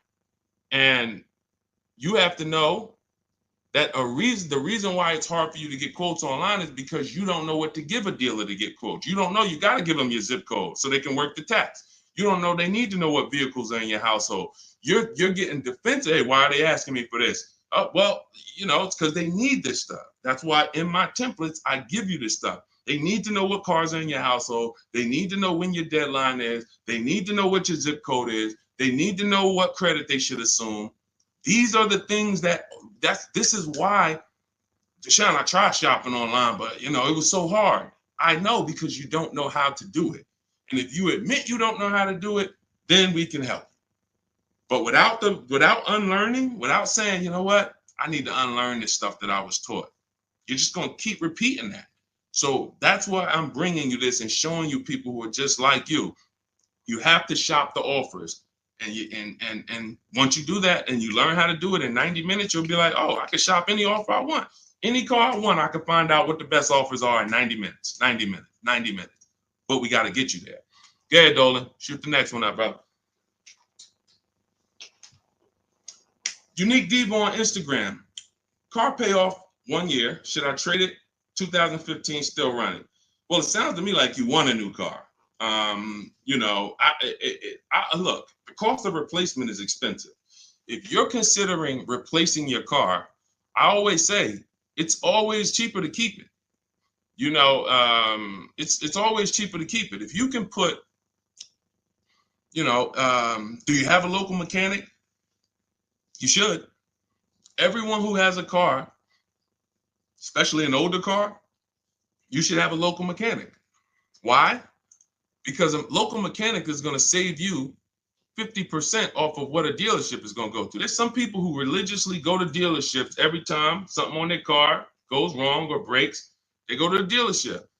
Even with engines. Yeah, Deshone, I put a new engine in and paid $10,000. Listen, local mechanics will actually save. They're worth their weight in gold. And so if I can keep my car running, that's what you want to consider. Now, you still owe money on this car. So you shouldn't be buying cars. You should be leasing cars. Because anyone who is replacing their cars while they still have a payoff should be leasing. That's a clear indicator. There's many indicators. I gave you one. If I'm not keeping the car 8 years, I should be shopping for a lease. If you historically replace your cars while they still have loans on them, you should be leasing, because you're paying all the time. You're never getting to what I call the reward stage, which is a paid off car that is not depreciating anymore, that's in your driveway. You can keep it. You can give it to a family member. It's just a dependable vehicle. You pay a little bit every year to keep it running, but you have hundreds of dollars every year that are thousands staying in your household because you don't have a car payment. That's the reward stage. You have to get there. And if you're like Deshone, I don't keep cars that long, then you are overspending and you should be leasing, paying low payments, cents on the dollar. My first lease, I paid $256 a month for it. $256 a month. I had a Pontiac G6, brand new car. I had a friend who was paying $500 a month. Bought a Toyota. Bought it. And that's cool. If I wasn't in the car business and if I didn't have my sales manager at the time say to me, hey, why don't you lease something? I wouldn't have known. I probably would have went and bought something too. But once I saw that, I'm like, wait, I'm paying half the price of my peers. I'm driving a brand new car, and it just kept going. I leased after that, I bought a Pontiac G6. I kept that for 6 years. I didn't know about the 8-year rule at the time. I bought it 6, 7 years. Then I leased a Infiniti Q. I got the G25. It was $325 a month. That was my best offer at the time. That was a $35,000 vehicle. Then I got an Infiniti Q50 when they first came out. That was a $44,000 vehicle. I paid $345 a month. Then I got another Q. I had 3 Q50s in a row. The next one was $365, and then the highest one went up to $390. I want to say $390. So yeah, $390. I never went over $400 a month. These are $45,000 vehicles. Then I got a Jeep Grand Cherokee 2018, $35,000 vehicle, $330 a month. They're lying to you. Like all of this stuff that they're programming you to, leasing is renting a car. Banks don't buy cars. Pay attention to what I'm saying here. Banks don't want cars on their books. Why don't banks want cars on their books? Because they're depreciating. And look, let's address this. Rick just said on TikTok, but leasing a vehicle only gives you minimal mileage. You pick the mileage on a lease, Rick. You pick the mileage, brother. Hold on. Turn off this. You pick the mileage. Let's get into some real misconceptions about this whole leasing thing. They give you the mileage. Anytime you've ever heard of somebody going over their mileage, if it wasn't a life change situation, like, I used to live close and then I now live far, it's because they wanted to save $20 a month. The payment for 10,000 miles a year was $380. The payment for 12,000 miles a year was $405. They said, you know what, give me the $380.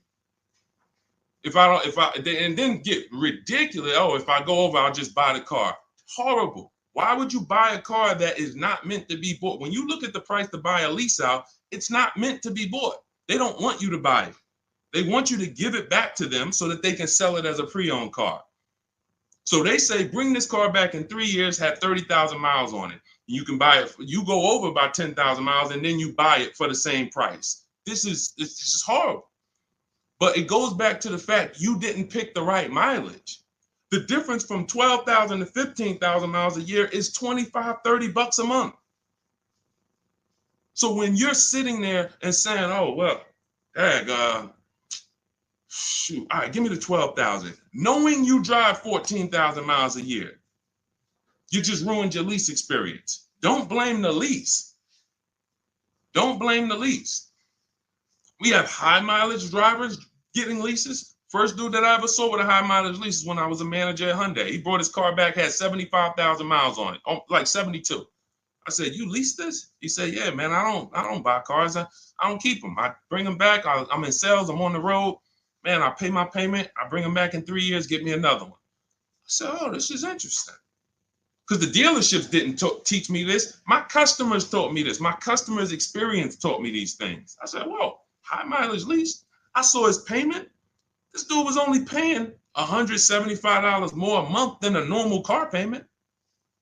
$175 more a month, and he gets to drive 25,000 miles a year. But had he bought his car, he'd come in with 10,000, 12,000 negative equity. So, high mileage drivers, if there's high mileage drivers on here, you guys can ask questions specifically about leasing for you, and we'll talk to you.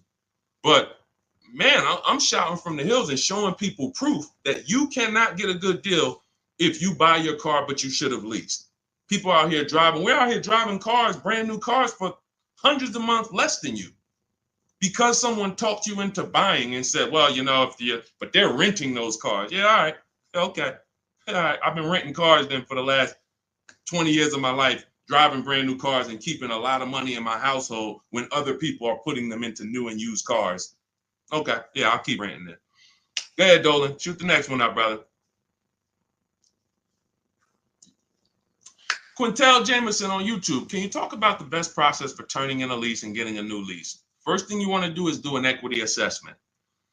Do you have any money you can make on that lease? Step 2 in my book, after we decide whether we're going to buy a lease, you already decided you want a new lease, so you check off step 1. Second step is, do I have equity in my lease? All through the pandemic, we had people selling leases. I helped hundreds of people that I know about sell leases for $7,000 to $10,000 to $12,000. A lot of them you can see in my older videos. They say, yo, man, you helped me make 7 grand. Yo, I sold 2 leases. I made 15 grand. My mother sold her lease. She made 10 grand. I sold my Jeep Grand Cherokee lease. I made $9,000 back then. But that's when all the resale values were high. So so we're not making that much anymore, but there's still an opportunity to have equity. And if you drop off your lease without doing an equity check, then you literally are giving money to the dealer. We have to do it. And here's how you do it. You call your bank, you ask them what your payoff is. Once you get your payoff, then you call and you go to these 6 websites. You do this in 20 minutes.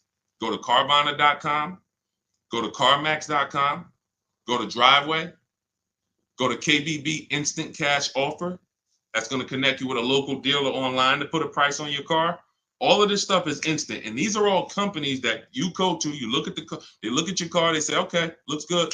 They go to the accounting office, they come back and give you a check. It's that simple. AutoNation and Car Gurus, we get 6 offers because everything we do is a bid. Like in the Cars from Home way of getting cars, the way we guarantee we got all the money and we saved all the money and we paid less than everyone is we get bids. Online systems allow you to get bids. When you shop on Amazon, that's a bidding system. That's a bidding system. The real estate market at large is a bidding system. They use competition to create the price. The only industry that doesn't is the car industry, but we do it. Cars from Home, we do it. So you're going to get those 6 offers and you're going to see, can I break even selling this car? Can I make 1,000, 2,000, 3,000 selling this car or more? Some of you have a lease and you didn't drive that much. Deshone, I had the lease. I only put 5,000 miles on it. You should be selling that lease and putting some money in your pocket before you go into your next lease. So, I know there's a lot of people on here. You might have didn't know you could sell a lease. Type a question mark if you didn't know that you could sell a lease. Sean, I never even knew I could sell a lease. Type a question mark. Type a question mark. First thing we ever do before we return a lease, because we are not going to depend on a dealer. I see you, Stephen Romero. Thank you for being honest. I see you, Jason Wilson. If you didn't know you could sell a lease, how much does that cost you? How much does that cost you already? I see you, Rick. Shout out to the people being. I see you, Stino, Cat Mom. I see you, Quintel. Yeah. So what we do before I will never return a lease, and we do this about 6 months out before the lease is up. We do this equity assessment. It's the second step in my process. All of this is in my book. If you guys want if you're like, Deshone, I want the blueprint. Give me the step-by-step. That's my new digital book, Cars from Home. Anyone on Instagram, you comment 1, I'll send you the link to get it for 75% off. If you download it immediately, you could be reading it today, using it, getting a car next week. Same thing on Facebook. Type the number 1. I'll DM you a link to get it at 75% off. And if you're on TikTok, go to my TikTok bio. Now, this is only for 30 minutes. This is a welcome offer for my new book. This isn't like, oh, we don't, just 75% off. This is what I do as a welcome offer for everyone to give you an opportunity. You won't pay the normal $97 price for the book. You'll get 75% off of that. And you'll have the strategy step by step. And on YouTube, we have a comment pinned for you. So you want to get your payoff. But now, very important, Quintiel, when you go on those websites I just mentioned, those 6 websites to get those offers, when they ask you, do you own the vehicle? Are you leasing it? Or are you financing it? Just type own. You want to know, what would you pay for the vehicle? When you call your bank, you're going to ask them, do I have a third-party restriction? So you're going to get your payoff. You're going to ask them, do I have a third-party restriction? If they say no, that means you can sell direct to the highest bidder. If they say no, there's no restriction on who you can sell. You can literally sell directly to them and get your check. If they say you do, and there are companies like Toyota, Chase, there's a couple leasing companies that don't have third-party restrictions. But if they say you do, now you can't sell direct to those people.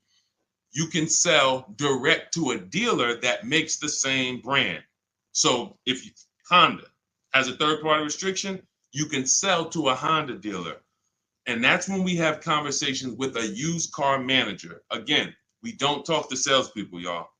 We don't talk to salespeople. They're here to make your life hard because they're trying to fight for their money. and it's all good. I give you ways to, that's why the book is called Cars from Home, 7 Steps to Saving Time, Money, and Avoiding Dealerships. You need to avoid dealerships. When you're in a battle, a sparring battle with a dealership or a salesman, you're going to lose. It's a psychological war, and they do it 3-4 times a day. You do it 3 times, you do it 1 time every 3 years. So when the way I'm teaching you to do it, I'm never sending you to do battle with these people. So if you have a third-party restriction, we're now calling local dealers asking for the used car manager. We're getting offers from them, and then we're going to sell our car direct to them. And that's how we're going to get our equity out. That's if we have equity. That's the equity assessment process. That's how some of you are like going to pick up, that one strategy alone is going to pick up $2,000-$3,000 for some of you. Everyone doesn't have equity. But if you didn't know about equity, just that one strategy is going to pick up $2,000, $3,000, $4,000 for some of you. And over the course of your lifetime leasing cars, that's going to be worth more than that. Because some of your cars will have equity, and some of them have a lot of equity, and some of them have no equity. But if you don't know about it, every single car that you give back to a dealership, you just gave them $2,000, $3,000, $4,000. And then you wonder why they say, good news, we got this deal done for you. You don't even have to put any money down. Yeah, because they're using the money from your old car.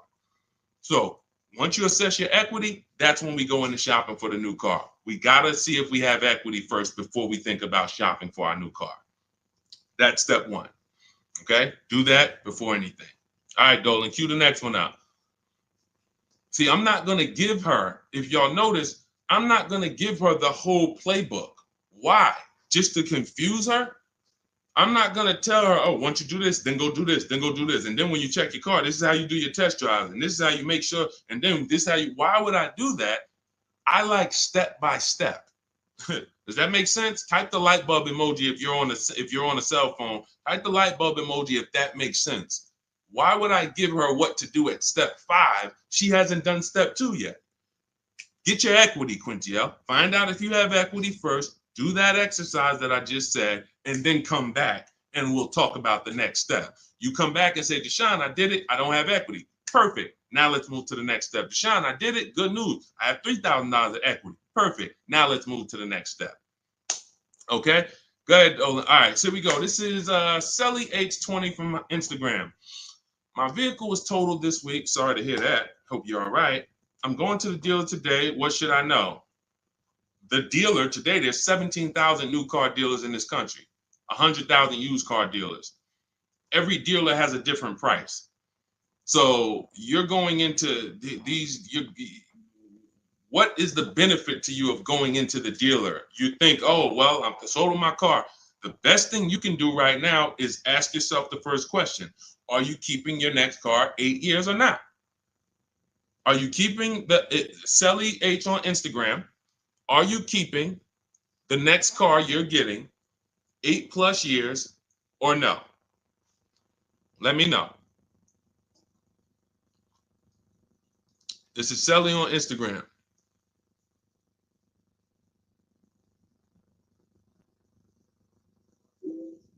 This is the first question.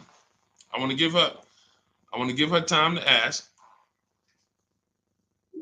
See, car buying, to pay the prices that you want to pay. It's not one step. It's not just give me this one jumbo step. No, it's a series of steps. It's a series of steps.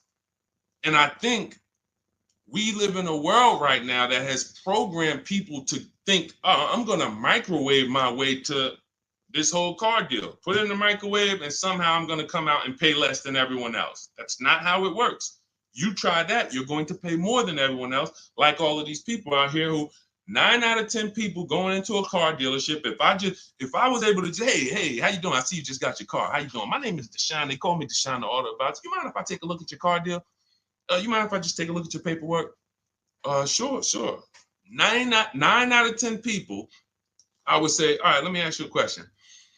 If I bet you $1,000 right now that in 48 hours I could find a deal way better than this that you just paid for, this contract that has your name on it, this is your monthly payment, this is how much you just gave them. Would you bet me $1,000 I can't find a deal way better than this? Not even close, thousands less than this. Most people are not taking the bet. And that's because they don't have confidence in their car deal. There's nothing else in life that you do this with. There's nothing else. You will never start a business and be like, oh, I started this business. Me and my family put up 50 grand for it, and be like, all right, well, did you do your due diligence? Did you, you would be like, yeah, we got an attorney. We did some consult. We took our time. It was a big decision for us. But a car, same 50,000. I'm going to go into the deal. Oh, and I want to make that deal today. It's programming. That's why I represent the unlearn, relearn brand, because I found when I first started teaching this, if people weren't willing to unlearn, those are the people I couldn't help. But the people who, they text me, unlearning. If you're unlearning, type the letter U, unlearning. This stuff is programming. And so I want you to really get out of that programming and realize that your safety is right at home. If you realize that everything that is going to save you money on your next car is right here in your living room, it's right in your office while you're at work. If you're traveling and you got an internet connection and you're like, man, I can make a deal from the airport. That's what it's about. The place you do not want to be is in the dealership trying to make a deal. There's no leverage there. There's no ability for you to shop competition there. And that's where everyone is overpaying at. Okay, we just talked about, Brandy, how to assess equity. If you're on YouTube, you can jump on it, watch the replay, or on the replay on Facebook. The only place the replay doesn't get posted is TikTok, but on Facebook, Instagram, or YouTube, you can see the replay. We went over how to do the equity assessment, how to call your bank, how to go on the websites, what to put on the websites to see if you have equity in 20 minutes. It literally takes 20 minutes to get those 6 offers. Go ahead, Dolan, shoot the next one up.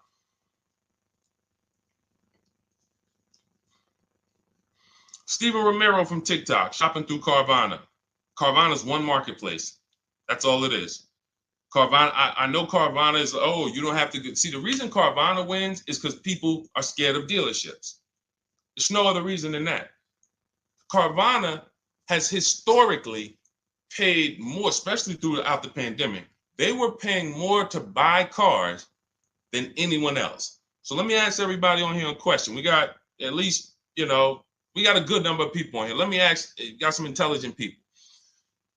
If you are paying more than anyone to buy cars, when you sell those cars, are you going to be higher or lower than anyone? If you're paying more than everyone, you're paying more than dealerships to buy cars. Everyone was selling their cars to Carvana, selling their cars to CarMax.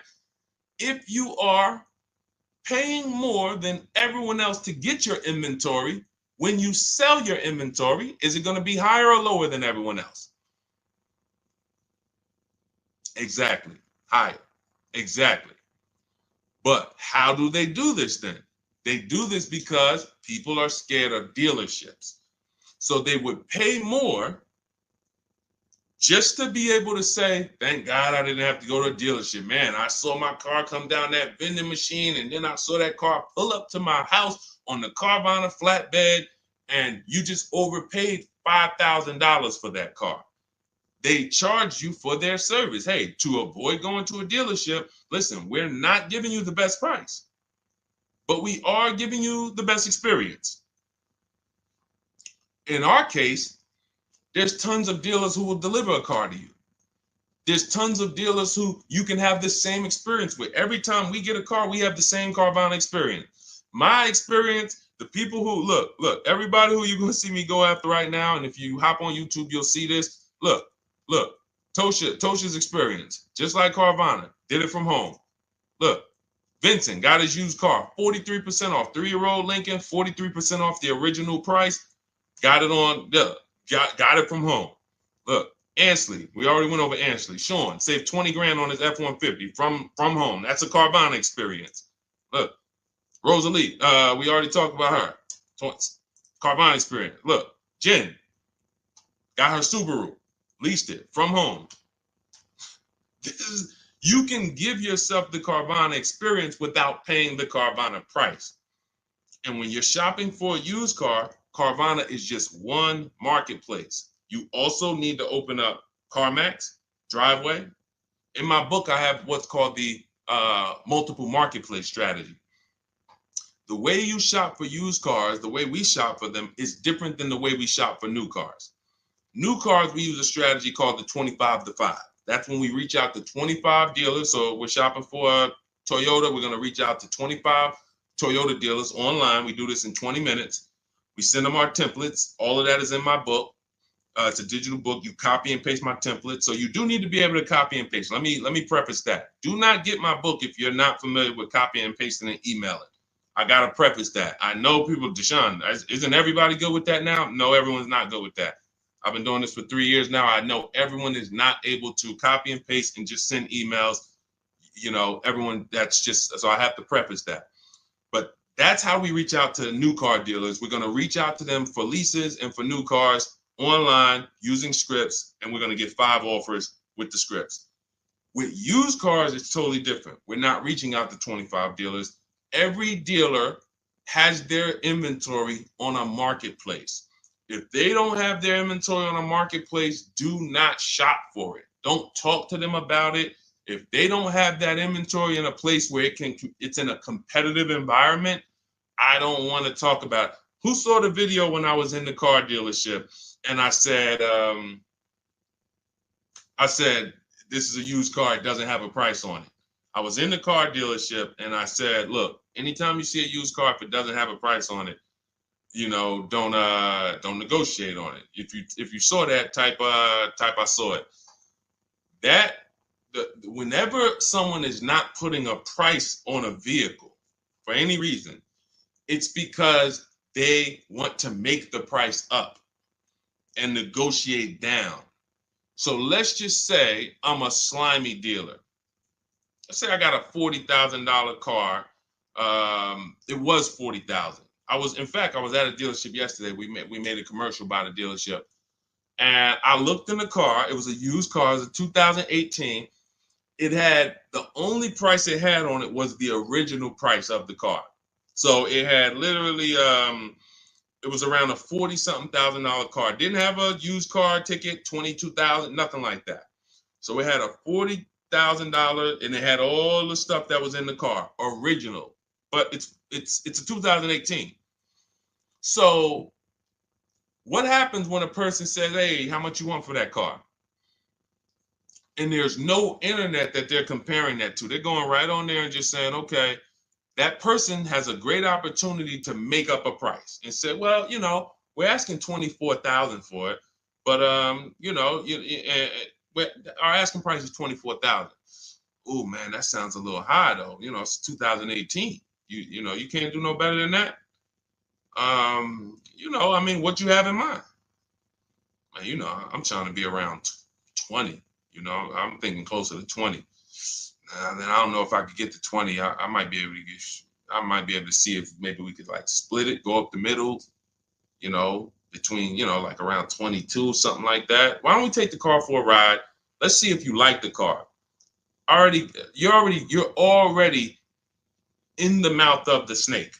You are literally a mouse in the viper's mouth. Once you've already agreed to talk about a car that doesn't have a price on it, you're done. Because let's just say if that same dealer had to list that car online, that car might have been listed for $18,000. But because you walked in and started talking about it and say, hey, well, you know, what do you think? This is how people leave happy. Man, you know, let me ask you, honey, you get home with your wife, like, you think you got a good deal on this? I think so. I think the guy worked with me because, you know, they said they was asking 24. And you know, I went in there and you know, we made a deal about 22, a little under 22. He took off 2,000 from me. No, he didn't. There was no real price. So this is why you want to be on marketplaces where all the prices are listed. Cars.com, cargurus.com, carfax.com, carmax.com, carvana.com. That's one of them. 8 market, eBay Motors, one more, Driveway. So there's 8 marketplaces, 8 major marketplaces. And you want to sit back and shop for your car like you be shopping for a TV on Amazon. And you'll realize once you start doing this, you'll see The same car that was at my neighborhood dealer that I liked, there's 50 of them within 100 miles of me. There's 50 of them. In fact, once I pull a Carfax, I'll see that one didn't even have a good Carfax, the one I was looking at. That one didn't even have the service records that I want to see. These are the things, this is why shopping marketplaces make sense. You want to shop, I talk about this all the time. It's called my multiple marketplace strategy. I made videos about it. I've been posting about this since I came to social media. Marketplaces. And again, the only people who are going to win with this are people that's locked in. People who are serious about saving their money, who take car buying serious. Everybody who like Deshone, this sounds harder. What, you want to go in the dealership and just go ahead and let them just work you a deal? God bless you. This is not for everybody. I know this. This is for the people who like Deshone.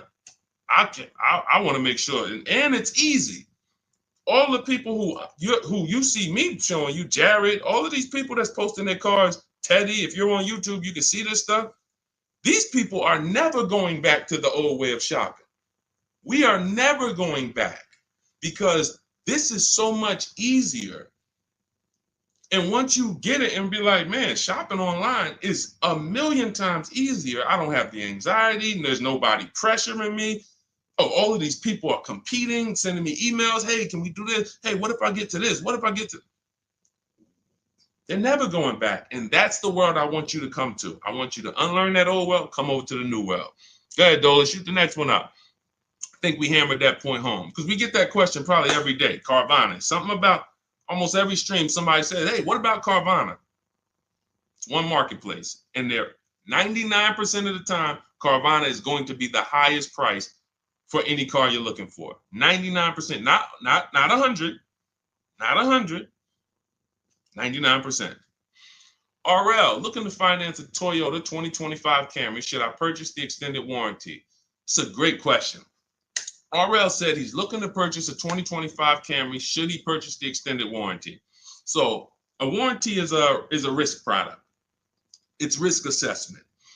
I might buy something and I don't use it.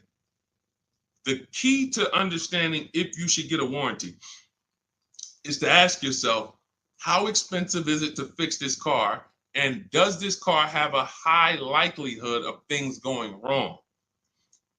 Give you an example, a Toyota, Honda, as long as you get a good one, and in his case, he's purchasing a new one, they have a history of inexpensive maintenance, and they have a history of things not going wrong.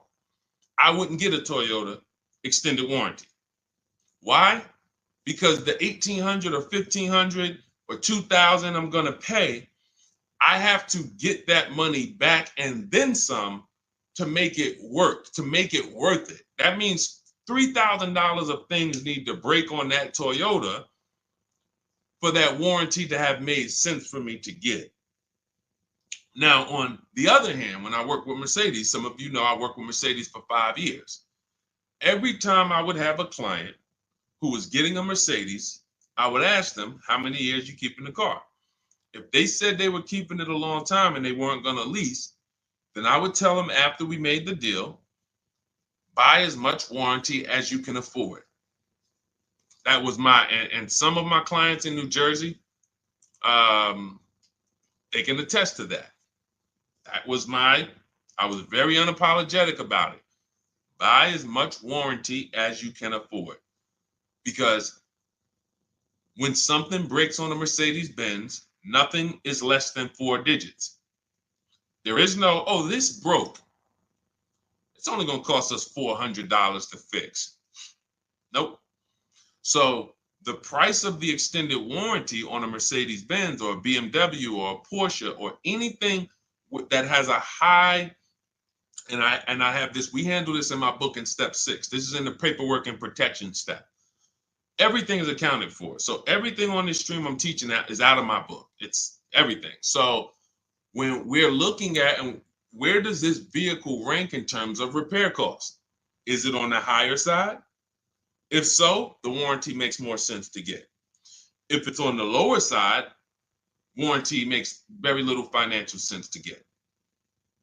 And that's how we gauge getting extended warranty. It's a risk assessment. All right, good question though. Very good question. All right, go ahead, Dolan. Shoot the next one up. Too Cool 09 from TikTok. Should I buy or lease a vehicle through my LLC or through myself, or does it matter? This sounds like you don't have a business where the actual car is being used.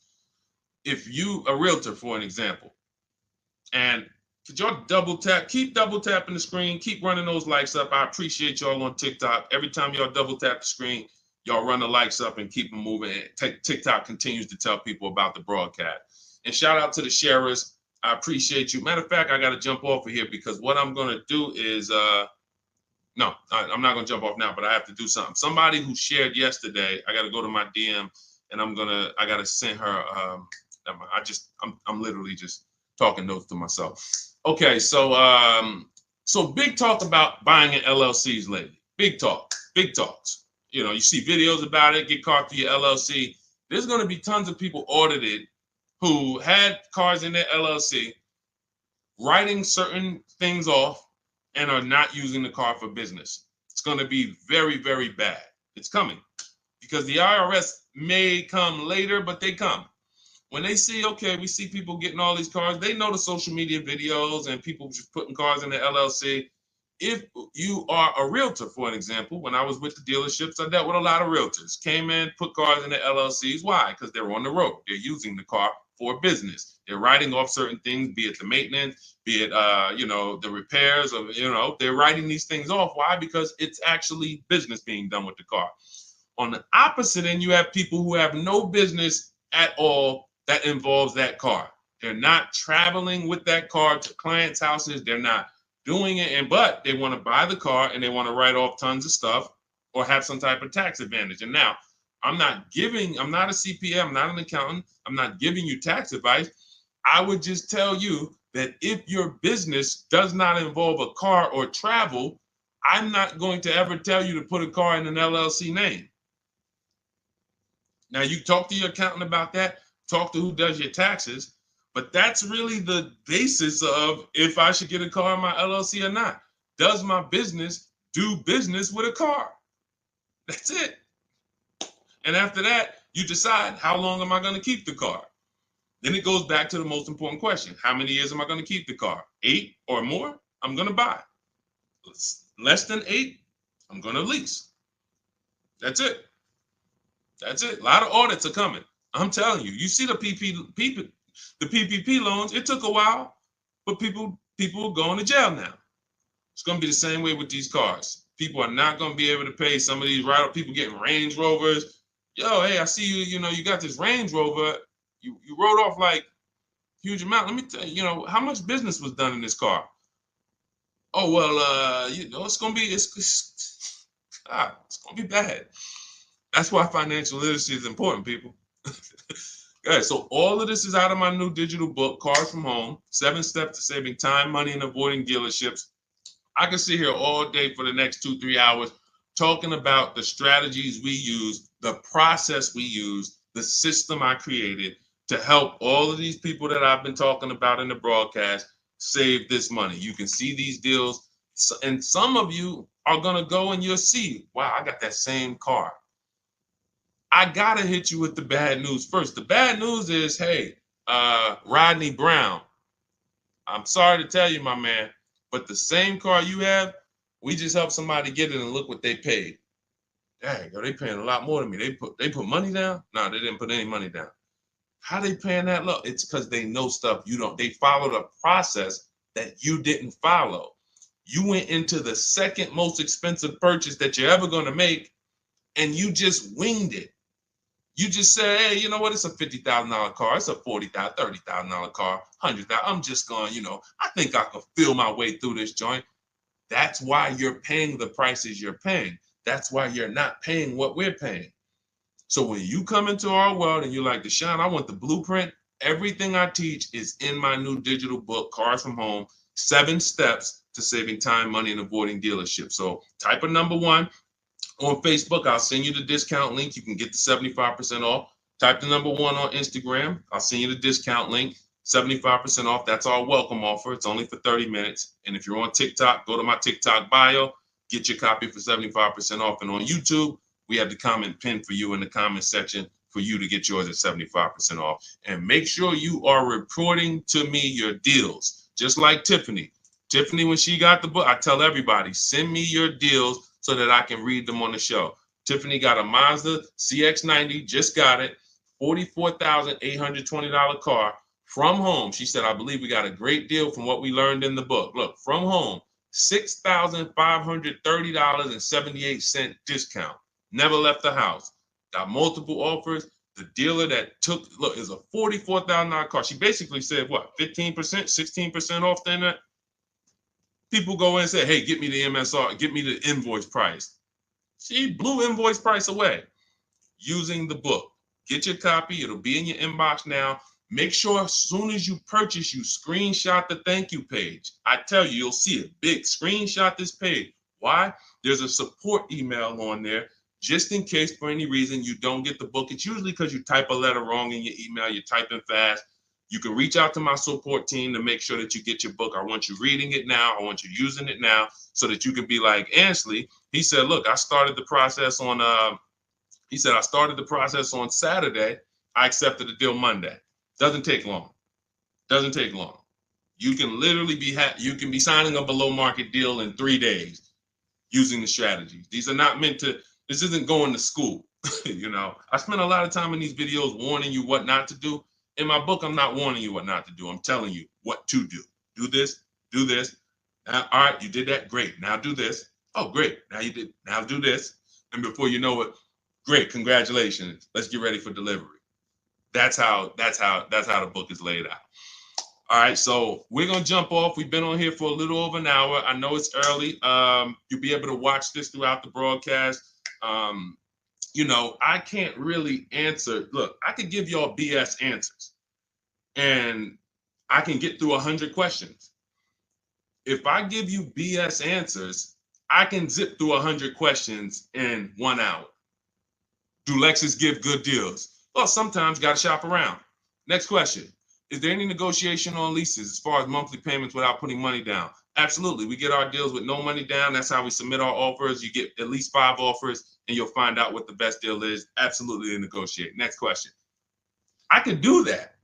Is that what y'all want? Let me know. What I do is if someone asks me a question, I go deep on the answer because this is car buying. This is not. This isn't, hey, I'm gonna get a little, you know, I'm about to spend $100, you know. What's your opinion on this, Deshone? You know? So I think from what I know about people, I think you guys appreciate Deshone. Break it down for me. Break it down for me. And if you want more, if you want all the answers, get your copy of Cars from Home and you'll have all the answers. But I like to be thorough. And I can't because all I care about is the result. I don't care about I care about people writing me, Deshone, check this out. Look at my deal. Look at what I just pulled away. I want you writing me, emailing me, proud of your deal. I don't want you running into me one day if you're ever around New Jersey, New York. Hey, Deshone, hey, what's going on, man? Hey, man, I follow you. Oh, man, I used your stuff, bro, man. Oh, cool, man. How'd you do? Yeah, I think I did all right. No, you didn't. No, you didn't. Because everyone that learns from me, oh, man, I have people run up to me. I never shopped like this before. I had all of these dealers, and then the lowest dealer took off all this money. That's the one I went with. That's a person that I know. Congratulations. Great job. You listened. You trusted the process. I care about the result. And that's all I want. I want you to enjoy car shopping. I want you, it's 50, 100 grand, 5, 6 figures of your money. You deserve to enjoy it, and you deserve to pay less than everyone else is paying. That's what I'm here to do. So I'll see everybody who has the book. I'll see you inside. Use it. You'll see I link to a couple videos in there. You'll see it's some surprises in there. That's not a traditional book. There's links to videos. I got links to scripts in there. You'll see. You'll see why it's a digital book. And it's a one-time purchase. Anytime something gets updated, like Vroom went out of business a couple months ago, they used to be in our strategies. They were in our marketplaces when we shop for used cars. Vroom was on that list. And they were in the when we do our equity assessment, Vroom was on the buyers list. If I had mailed out a book, if y'all were buying a physical book for for these strategies, that means now I got to make another book, and then I got to say, all right, guys, well, this is edition 2. That was edition 1. Vroom's out of business. Next thing you know, you're getting edition 40, and you're like, dang, every time a new website comes out, because we do online, dang, I got to buy another book. Nope. With Cars from Home, what we did, soon as Vroom went out of business, I went in, I updated the master file, uploaded it, all the thousands of people that have the book, and about 9,000 people have the book right now. So this is, you can go on Goodreads, you could type in the Cars from Home book online, you'll see, oh shoot, this book is out there. It's already 5-star rated. So this is what it's about. Results. Grab your copy in my Instagram bio or my Facebook bio, or everybody that types the number 1 on Facebook, I'll DM you the link exactly to get this discounted price. Everyone on TikTok, you go to my TikTok bio, click that website, and get your 75% off. And then on YouTube, we have it pinned in the comments. So use this stuff, win with it, write me with your deals, y'all. Stop overpaying. You don't want to be like these people out here. You don't. They're getting hammered right now. They think there's no deal. Oh, when is the market going to get better? It's never going to get better for them. It's never. They're going to keep doing the same thing. And it's sad, but that's not what we're here to talk about. Let's get you to paying less than everyone else. All right. So I'm gonna jump off, y'all. Have a great day. We'll be back for another stream, sometime next week. I'll see you soon.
Just hit that. Just take us live. All right, we're about to talk some serious car questions and answers. I want you to ask any question you can think of concerning car shopping so that we can dig deep into it. It looks like Facebook we continue to have trouble with, and I think it's because we already have a stream going there. See if you can get out of that stream, Dolan, if you can cancel that stream so that we can get on the Facebook. But I want you guys to start asking your questions. And Dolan, bring the first question in so we could get the show on the road. And then what we'll do is we can check the back end and try to delete the broadcast from Facebook so that we can get on Facebook. Okay, this is Sam from TikTok. So there's a car for $7,000. I want to sell my car worth $12,000. Can you explain that? Well, who are you selling your car to? If you say it's worth $12,000, then all right. We only get offers to find out what our car is worth. We don't use algorithm sites because that's worthless. An algorithm site is a site like Kelly's Blue Book. You punch in your year, make, model, and in 3 seconds it tells you your vehicle's worth $12,000. Right now, we have companies that bid against each other. And what you want to do is you want to go on your computer, go to CarMax.com, go to Driveway.com, go to Carvana.com, go to AutoNation.com, go to Kelly's Blue Book Instant Cash Offer.com, and go to Car Gurus. All of them will connect you to somebody or some major buyer who pays cash for cars immediately. Literally, quick inspection, drop your check, and you're on to you're literally, it's that simple. We are no longer at the mercy of private owners who are going to come by and look at our car and no one buy it and talk us down. There are extremely competitive buyers in the market that I've been telling people about since 2021 when we were cashing out. I was big on telling you guys during 2021 to 2023, during that whole pandemic run, cash out now, because the values of those vehicles will never see them again. So there are some people who cashed out, but that was also the beginning of showing people that you can sell to what is called institutional car buyers. And that is what stopped people from trading their cars. There are people who have learned from me, and maybe other people have mentioned this, that will never trade a car again because you're not getting the money that it's worth. So you go to those 6 companies, Sam, it should take you no more than 20 minutes. They're going to give you their best cash offers. And then you can sell to them and you can go buy something else. But what I want you to get in the habit of doing, everybody, is separating your transactions. What does that mean? Who you sell your car to is different than who you buy a car from. And you need to maximize each transaction. And you're never going to do that mixing all your transactions together, which is what most people do. They go into a dealer and they say, hey, I want to buy a car from you, and I want to trade my car into you, and I need a loan. 3 transactions. We don't do that. We separate them and we bid each one out using online tools. And that's how we get the prices we get. And that's how we pay less than everyone else. Okay. So the biggest thing, first thing, is go to those 6 websites: CarMax, Driveway, Carvana, KBB, Instant Cash Offer, AutoNation. And all of you who want to find out what your car is really worth, you go to these 6 websites, get your 6 offers, and then you'll find out what your car is really worth. We do not depend on any dealer to tell us what our car is worth at all. Okay? Shoot the next question up, Dolan. And you guys can continue to type your questions. We're bringing them in from all platforms. This is Terrell Taylor. By the way, everything that I'm talking to you guys about is out of my new digital book. It's called Cars from Home: 7 Steps to Saving Time, Money, and Avoiding Dealerships. Some of you may have it. If you have it, shout out to those who have it, and shout out to those who've used it to actually pay less than everyone else. And make sure I want you to be like Tiffany. Send me your deals. Send me your deals. When you get your cars, I want you to actually send me the results. Look, this is, oh no, that's not Tiffany. That's someone else who used the book. Look, used the book, got $175 a month less than her first quotes before she used the book. So send me, but you can get a copy of this book immediately for 75% off. It's normally $97. Go to my TikTok bio. You won't leave the broadcast, and you can have the entire blueprint. If you don't want to try to remember everything I'll be teaching you over the next hour, you can have the blueprint. You won't pay the $75. You'll get the 75% off. And we also have a comment pinned in the comment section for you guys on YouTube and on Facebook and on Instagram. You go to my bio. So anyway, go get it, because it's only for 30 minutes. After the timer goes off, it's $97. It's still worth every penny. You can Google it. 5-star book. You can see all the people who rated it, all the people who's using it. This isn't a test to do, but I want you to get it at 75% off. It's better to pay $24 than $97. Okay, Terrell Taylor. So you said, Terrell Taylor on YouTube said, I have $35,000 to $40,000 to buy a truck with. Should I buy a used or a late model new, 2022 to 24? So whenever we're considering a late model used car, this is a model like Terrell said, that is 1 to 2 years old. Let me tell you why I don't like shopping for those first. I like to shop for a new price first. Whenever you are buying 1 or 2 year old used vehicles, you have to realize something. How do dealers get used cars? Trade, or they get them off lease, they buy them.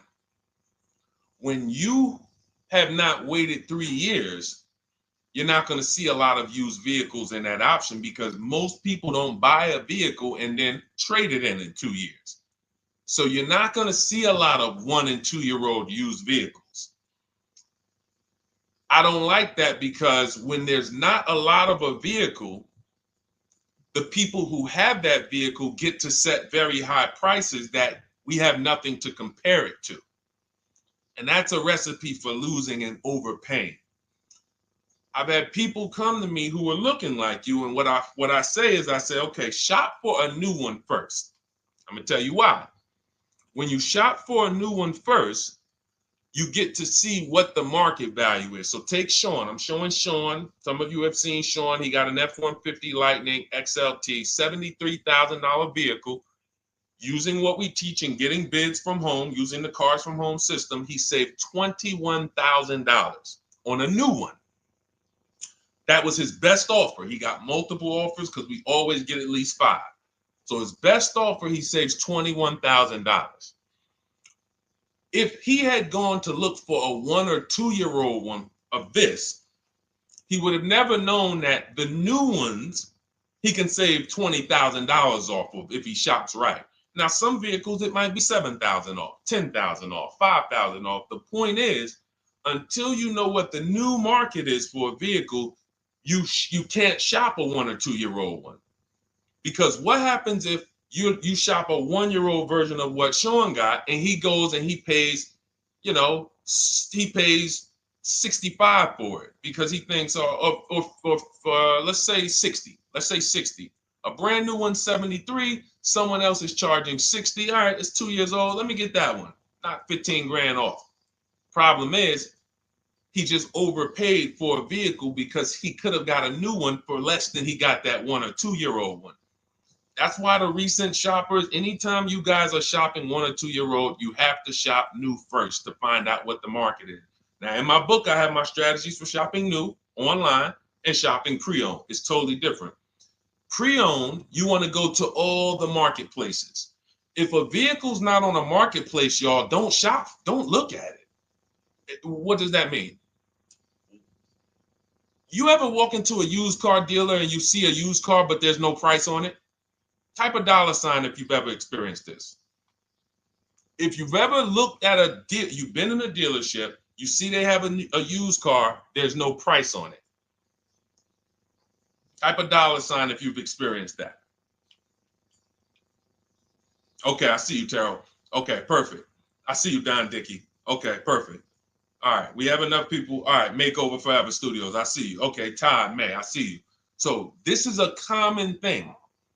When you go and look at that vehicle, the most dangerous thing to do, I see you, Tony, is to negotiate on a car with no price because they can make the price up. When a car is on a marketplace like cars.com, carfax.com, carguru.com, carvana.com, carmax.com, these are all the marketplaces we shop for used cars at once. It's like a big round robin for us. This is how I want you to shop. Now you must be competitive or no one's coming. Now, there's some people who try to pull a tactic. They'll list a car for 20. They have no intentions on selling it for 20. But they want you to come in and then they'll charge you more, fees, makeup fees and all of that stuff. That's why we always call beforehand. But we know the power is online. The competition is online. So when you're looking, Terrell, you're either deciding, all right, I'm either going to look for a new vehicle, find out what the market price is for the vehicle I'm looking for and how much I can save. What's my best offer? You need to get at least 5 offers. I'm telling you, it's going to be big differences. You have to prove this to yourself. Call around. If you want to do it manually, you don't have my book, do it manually, call around, speak to sales managers. You are going to see it's going to be a $5,000 to $10,000 difference minimum between all of these dealers' offers, minimum. And so then you want to look at the pre-owned options. Then you look at the pre-owned options. And the pre-owned options will tell you what the market is. And so this is only for you who are looking at recent model cars. If you're not looking at 1 or 2 year pre-owned, this doesn't matter. But those people have a little bit more budget, and that's okay. That's okay. But when you have a little bit more budget where you can look at a 1 or 2 year old pre-owned car, that means you have a little bit more money to lose if you make a bad decision. So that's what you want to consider, Terrell. Shop for the new ones first, depending on what your budget is, and then look at the pre-owned market and say, all right, where's the pre-owned market? But that 1 or 2 year old, you're not going to have a lot. Until that 3-year cycle comes and dealers can start buying those vehicles back off lease, you're not going to see a lot of vehicles. That's why I don't play in that 1 or 2-year-old zone. It's just a dangerous zone to play in. Dealers know, oh, we're the only ones. Hey, we the only one that got this car within 50 miles. Let's charge this for it. And then they depend on someone who doesn't know the market to come in, pay for it, and you can literally overpay by 10, 20 grand and you won't realize it until, a couple years later. Okay, great question though. Great question, Terrell. Go ahead, shoot the next one up, Dolan. Type your questions, y'all. We're gonna get through as many as we possibly can in an hour. I see a lot of questions coming in. Let me try to speed it up. All right, this is Abigail from Instagram. How do I shop for cars and take test drives without feeling like I'm wasting their time? I'm nervous. Okay, first thing to realize, Abigail, you're a very considerate person. God bless you for that. You're about to spend 5 figures on a vehicle.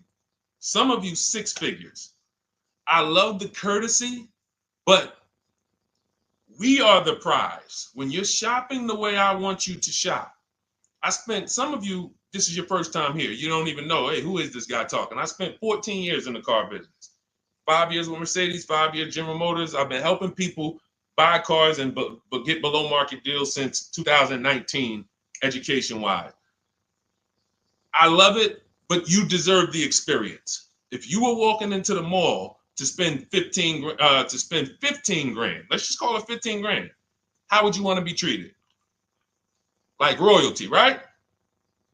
Right? So, but I'm going to answer your question, but I need your mindset. A lot of what we're discussing is going to be the right mindset. You are the prize.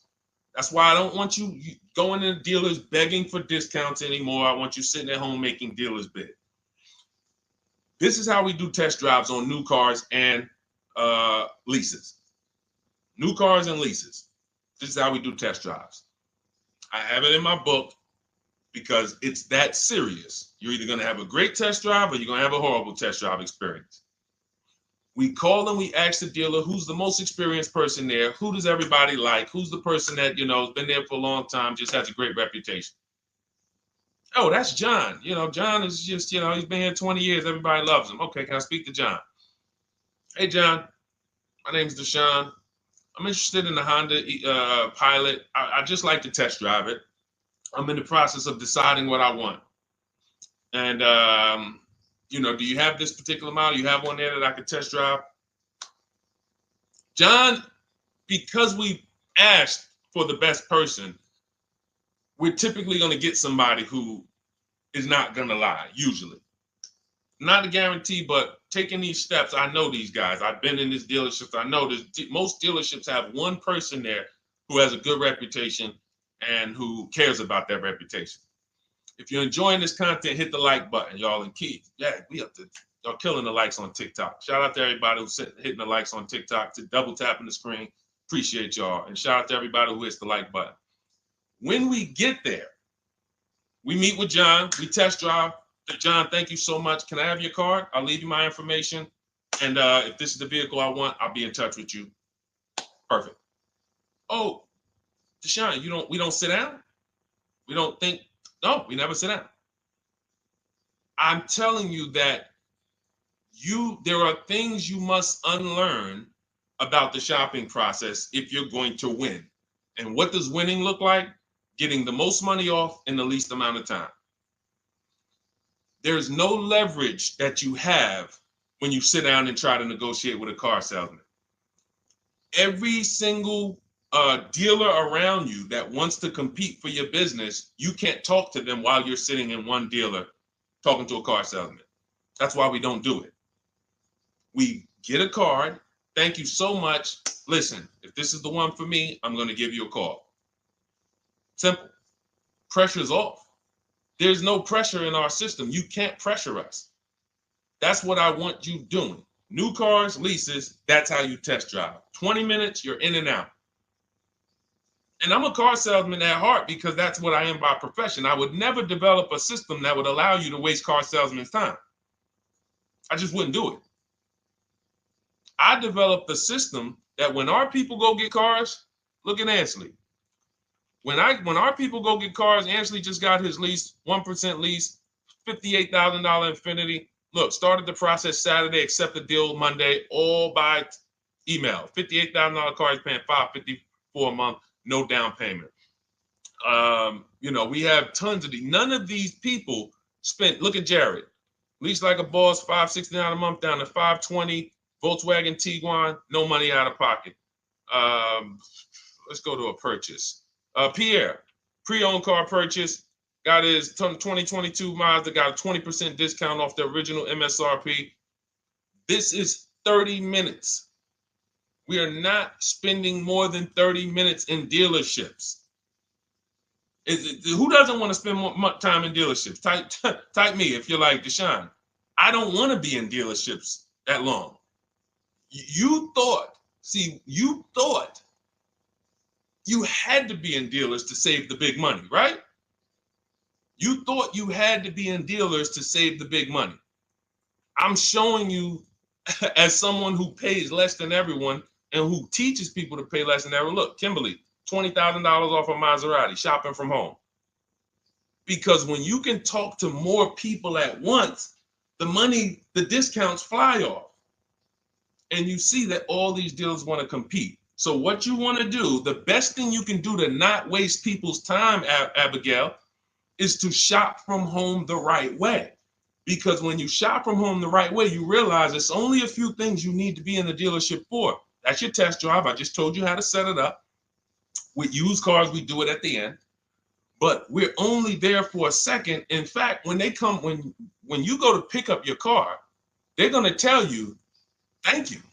This was one of the most easiest deals I ever made in my life. Because you came in, you emailed us, you knew what you wanted, you gave us the information we needed, we made you an offer, you knew what you were decisive. We have all these scripts. By the way, in my book, I have all the email scripts. You don't have to even think about what you're going to say. It's literally copy and paste, copy and paste, copy and paste, copy and paste when we're shopping for new cars and leases. With used cars, before I go to the next question, I want to hit on the used car process. Used cars, we must test drive at the end. We can't test drive used cars over here and then go and buy another used car over here. So what we do when we narrow our choices down on all these marketplaces to our top 5 favorite vehicles, we need to verify that there's no bogus fees.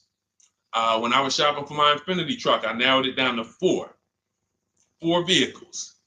But I'm going to tell you something that's the most. Who's bought a used car in their life? Type the letter U. I need you guys to program what I'm about to say into your brain cells for the rest of your life. Type the letter U if you bought a used car or if you plan on buying a used car one day. Type the letter U. All right. I see you, Michael. Don Dickey. Okay. Terrell. I see you, Blizzy. Tony. Okay. Lori. I see you. Victoria. Anybody who plans on this. Let me tell you how. Okay, let me tell you how. All right. See, when I'm about to reveal big stuff, I got to kind of see how I want to say it. The marketplaces that we go to look at used cars on, they're never going to tell us what a great price is. And I'm going to tell you why. The only thing that matters, let's say we're looking at 4 white Honda Accords. 4, they're all white. These are the cars we want. We've narrowed it down. We're looking at 4. They all got similar miles, and their asking price is $20,000. The marketplace is going to tell you what they think a good deal is based on algorithms. Based on all the vehicles listed on the market, this is a good deal. This is a bad deal. Here's what matters. How much was the original price of each vehicle? Why is this the only important thing? Because if we're looking at 4 white Honda Accords, but one of them was $35,000 when it was new, one of them was $39,000 when it was new, has a sport package, some special technology. One was $31,000 when it was new, one was $29,000 when it was new. What's the best value? What's the best value? You see how we clearly just went from, wow, all of these vehicles look the same, similar price, similar asking price. But once we found out, wait a minute, this one right here was $38,000 new. This one here has the cameras in it all around and the self-driving package, and it has the same asking price, or it's maybe $1,000 more. This is what I call the true value discount. The true value discount. And let me tell you why the marketplaces will never tell you this. Because if they advertise the true value discount, someone has to be at the bottom. In other words, when you're looking at Honda Accords, if you could go right to the true value, who's giving me the biggest discount off the original MSRP? That means the car at the bottom, they might be giving you no discount off the MSRP. We saw that during the pandemic. It was people selling, who remembers people selling Toyota Camrys, 3-year-old Toyota Camrys, for the same price as they were when they were new? There was some deal, everyone wasn't. I know a couple dealers, I know a couple general managers who run dealerships who are ethical. And they said, look, I don't care what the market does. I can't sell a used vehicle for the same price it was when it was new. I'm not doing that.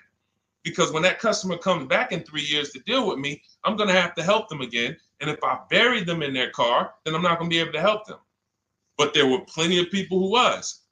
The true value discount is all that matters, which means we have to know what the car was new. We have to find the Maroni label. We have to go on the Carfax. We have to go to where the window sticker is and get the original price.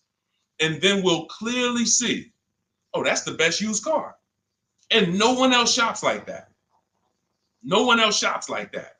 If y'all get that, type dollar signs. If you get that, what I just said, type dollar signs. That is what is important, not what they tell you is a good deal. So going back to me, when I got my Infiniti truck, 4 vehicles, all in a similar price range, all white. They were between $1,800 difference from each other, similar miles. But once I found out that one was 46,000 new, one was 48,000 new, one was 52,000, and the one I ended up getting was 54,000. That separated it. The one that was 54,000 new, they were giving me a 42% discount asking price.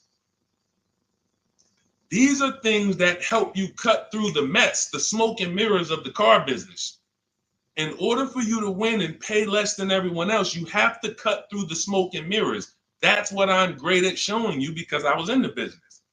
So these are the things that, again, if you say, Deshone, I need the whole blueprint. I need to give me the step-by-step. Leasing, used cars, high mileage, new cars, give it to me step-by-step. That is my new digital book. It's called Cars from Home, 7 Steps to Saving Time, Money, and Avoiding Dealerships.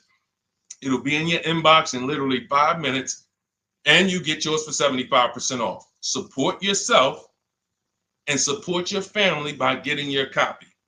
Go to my YouTube comments. We have a link right there pinned for you guys. We have a link in the Facebook comments. Get your book for 75% off for the next 30 minutes. You'll see a timer on the page. Now, if you're on TikTok, click that picture of me and go to that link in my TikTok bio and click the one that says 75% off to activate the 75% off link.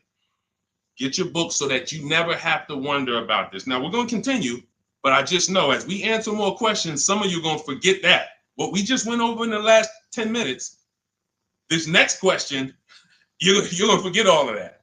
All right. Now, Dennis Gamister from Instagram, on a lease agreement, does the deal use the MSRP or the discounted price? So when we're shopping for leases, this is what we do. We get all our offers with, this is how we construct our offers. If you've ever looked on these commercials and you saw, well, Deshone, when I look at leases, though, it seems like, one, they limit me on miles. And then I also see that they want a bunch of money up front. You are correct. But they only limit you on miles according to the miles you told them you were going to drive. They don't pick the miles for you. We select the miles. And what ends up happening is people will, because they typically don't know how to shop, they're negotiating. They'll say, all right, well, my payment's $400. That's my budget. I drive more than 10,000 miles a year, but I guess I'll just take the 10. Instead of paying $20 more to get 12, they'll take the 10, and then they'll say something like, if I go over, I'll just buy it. Horrible idea. Absolutely catastrophic idea. Or if I go over, they blame the lease. They literally will get the penalty, get the bill for the 6,000 extra miles that they used, and they're charging them 25 cents a mile now, and say, man, this is why I don't want to lease, because they limit me on my miles. No, they didn't. To save $20 a month, you pick the lower miles. You can customize leases up to 15,000 miles if you want, 18,000 miles. Look at Jen. Jen just got her lease on her Honda. Hold on, where's Jen's lease? She got an 18,000 mile a year lease. Now, the way we shop is 12,000 miles per year, only first month's payment due at signing, and we shop it taxes and fees in the payment. Jen, her best offer on her Honda CR-V hybrid, which is one of the most popular hybrid crossovers in the market, she got $512 a month, 12,000 miles. That's a 1.3 lease.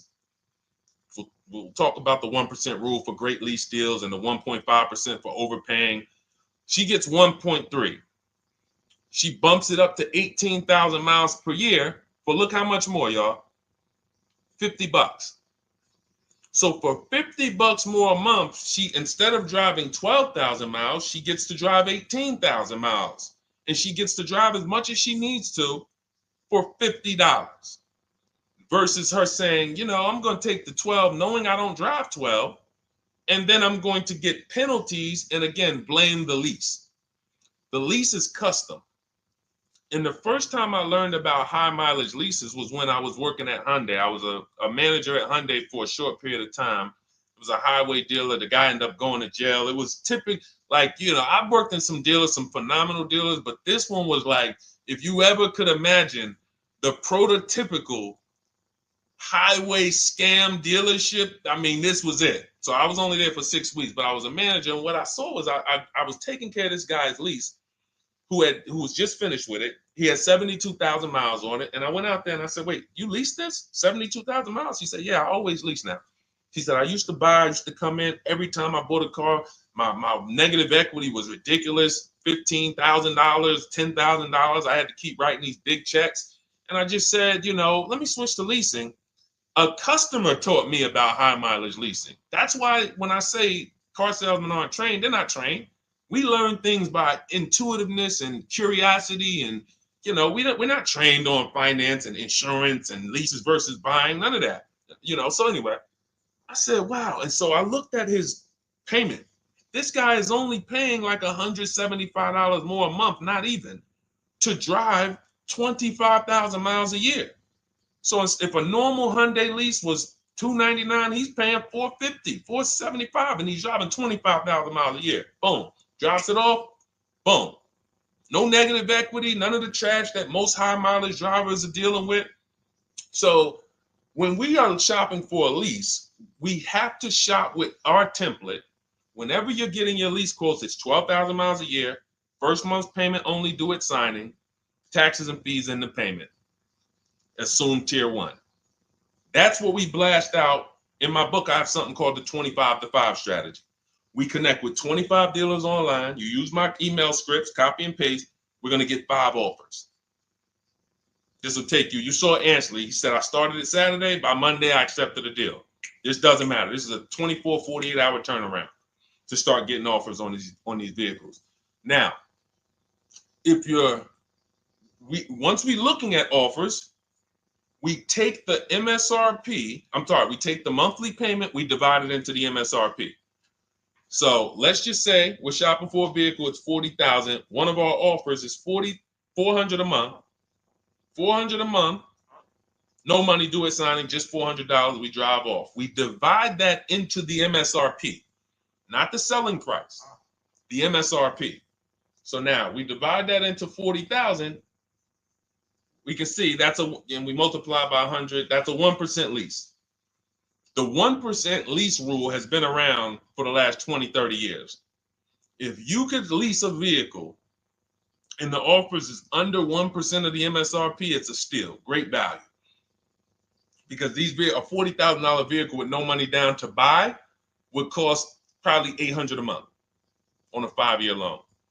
So it's incredible value. It's a steal. You don't have to worry, am I overpaying? Nowhere near. You're still in the vehicle. And we have some people who shop from home using the car. If you're Deshone, do those deals really exist? If you're on YouTube or Facebook, you can see right now, look, Greg got a 1% lease on his Kia EV6 Win, $527 a month, $56,000 vehicle. Look, Zafrina, $579 a month, $65,000 vehicle. Ansley, you saw Ansley's Infinity. Rosalie's Infinity truck. Right here. Look, it's paying $592 a month, $59,000 vehicle. 1% lease deals are out here when you know how to shop. Now, that's a steal. That doesn't mean that's the best. I mean, that doesn't mean, oh, if I can't get a 1% deal. In order to get a 1% deal, you have to not just shop. You need major support from the manufacturer. The lease program has to be good. The rebates have to be good. The residual value have to be good. The money factor, which is the interest rate, have to be good. There's a lease program that no dealer can control. So when we get these offers, that's how we're judging them. Divide the monthly payment into the MSRP. In my book, I have a calculator that I created where we put all our offers into it, and then it spits out what we call counter offers. So we get 5 offers, 7 offers, we put them all into this calculator I created. Again, this is the best $24. If you get there for $24 before that 30-minute timer and you get your copy, it'll be the best $24 you ever spent. I hold myself accountable to that. You can Google the book and read the reviews. There's software that we created that that's how you're judging your leases. You're looking and you're comparing to the 1% rule. Now, when you get to 1.5%, we can't make those deals. We're paying too much for a vehicle that we're giving back. We have to see, there was no indicator before I created the 1.5% rule. As much as I love educating people on leases, the only people who should be leasing is if you're not keeping your cars 8 years. All of you long-term people who are like, you keep your cars more than 8 years, don't think about leasing at all. You should be shopping for below market purchases. But if you're not keeping your cars 8 years, you're losing thousands of dollars not leasing cars. Depreciation is where you lose. Resale value is where you lose.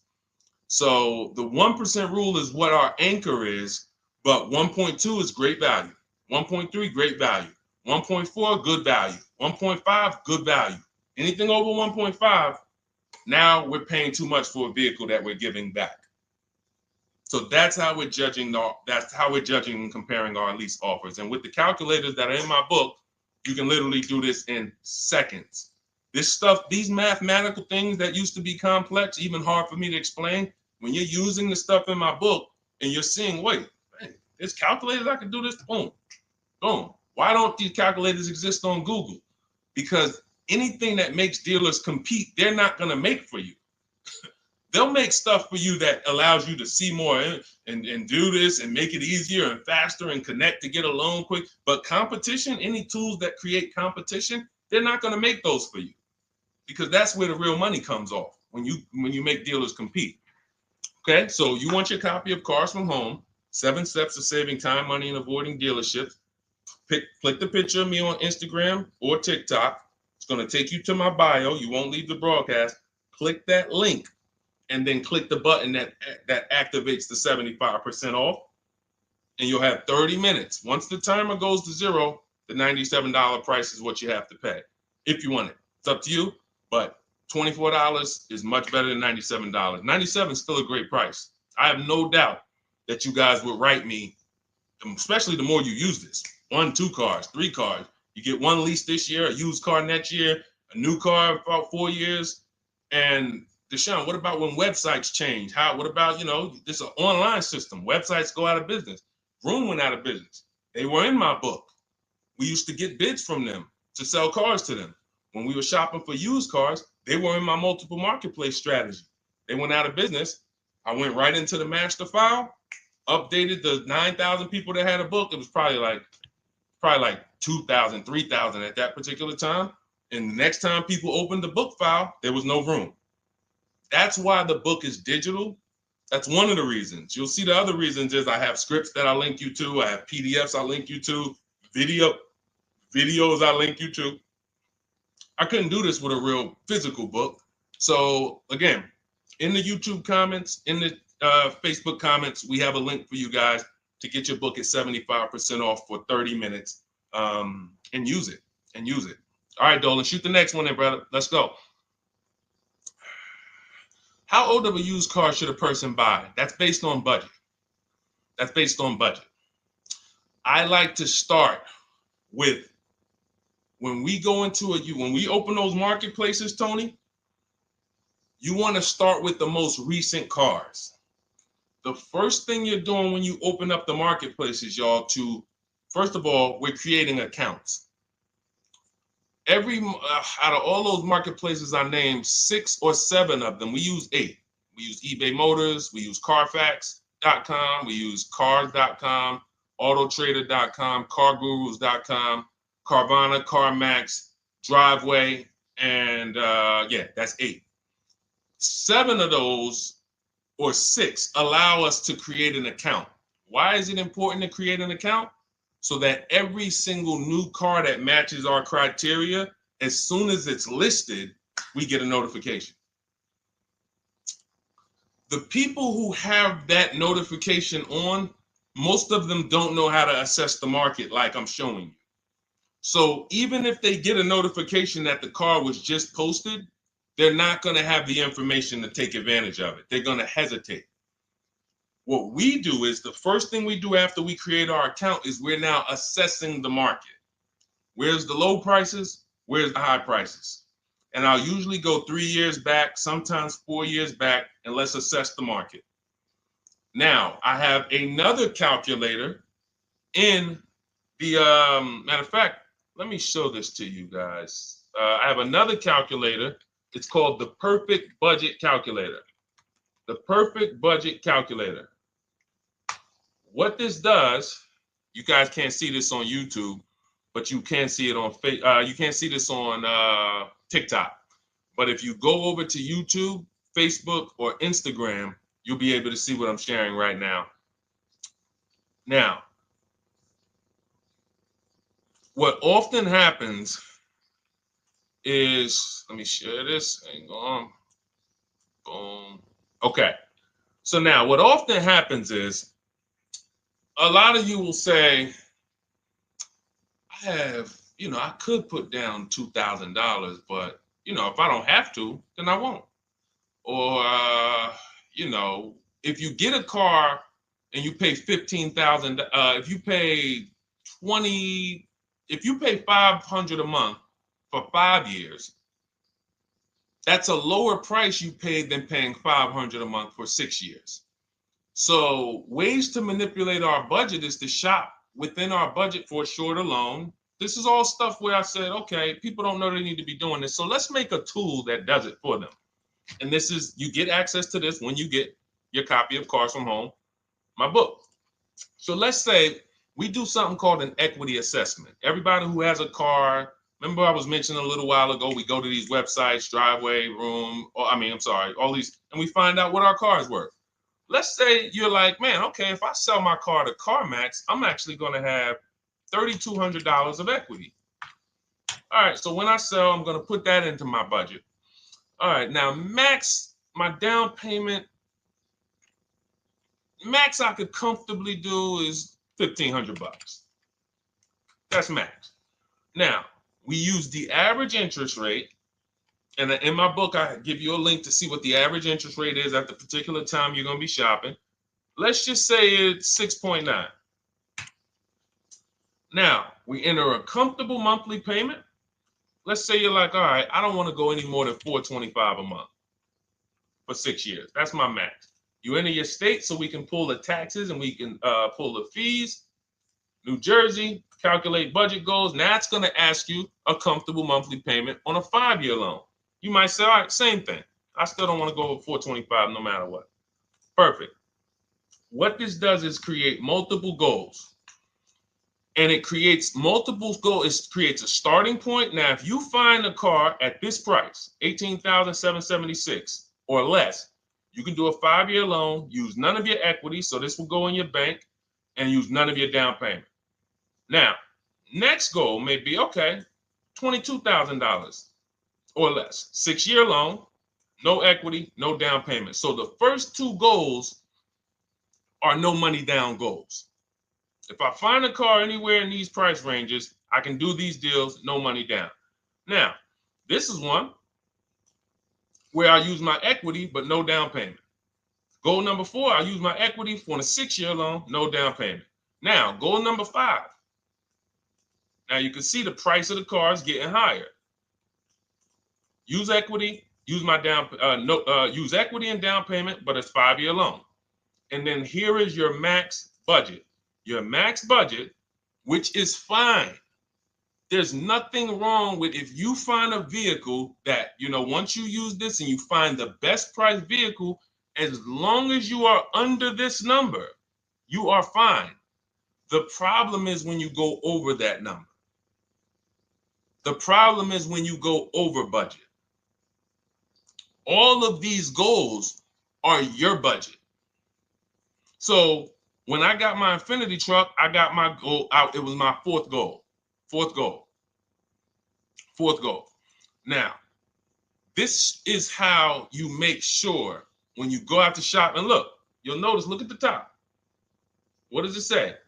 You select your state determines the sales tax, will factor it in, give you precise figures. Now, you'll notice, what about the fees, Deshone? Don't all these cars charge fees? We've already factored in the taxes, and we've added $1,000 for fees. What is $1,000? The documentation fee and the motor vehicle fees. It's all in there. So you can go out and know that's my max budget. I cannot buy a vehicle, make a deal on a vehicle where my purchase price is more than $26,729. That's the perfect budget calculator. So there are certain things that I had to create. No one does them. Everything that I was referring you guys to, all the websites, I was doing this, and there was some things where I couldn't refer you to anything because it doesn't exist. We had to build it. So this is how we make sure we are shopping, whether it be for new cars, used cars, below our budget. And that's not how you make, but here's the thing. I need you, before we go to the next question, I need you to understand something. That doesn't make sure you pay below market price. You have to combine this with getting bids, because you can be within your budget and pay over market value.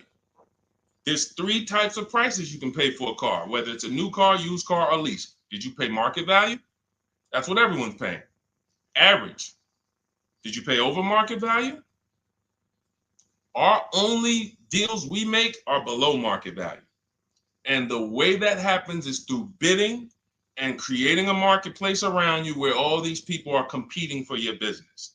That is how you combine that with the budget.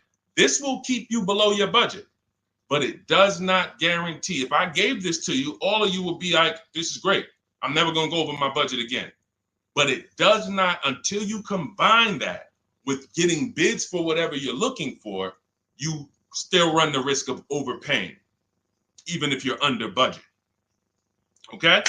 Clear? Type $signs if you're all clear before we move to the next question. And there's no way for us to do this manually. If there was a way that you could do this manually, trust me, I would have told y'all to saw me make a video about it all day on my social media. There was just no way. We had to build software. And you know, in my book, you guys will have access to at least 5 calculators for counter offers for new cars, true value discounts when you put the new price you put the original new price of the used car deal whatever used car you're buying, you put the new car price in, and then you put in the asking price, and it tells you the true value discount, perfect budget calculator. We have at least 5 softwares that I've custom built, and to make sure you guys get great value. So again, I didn't want to be the person who said, you guys know, there's plenty of people who be like, man, the value I'm giving you guys, I'm gonna charge $2.99 for the book. Whatever. The people who pay, they'll save the money. And the people who pay, there'll be some people, because some people are gonna pay, they just see value. Poor people look at cost. Wealthy people look at value. People who are into financial literacy they don't ask themselves, how much does that cost? They ask themselves, what's the value I'm getting from that? And I could have said, well, you know what? I'm going to help you pay less than everyone on new cars, used cars, leases. We'll do $200, $300 for the book. And I only want to sell it to 1% or 5% of the pie. But at the end of the day, my mission is to help as many people want to be helped. And so that's why I said, okay, $97. But even our welcome offer, you got a chance to get it for $24 if you get there before the 30 minutes is up.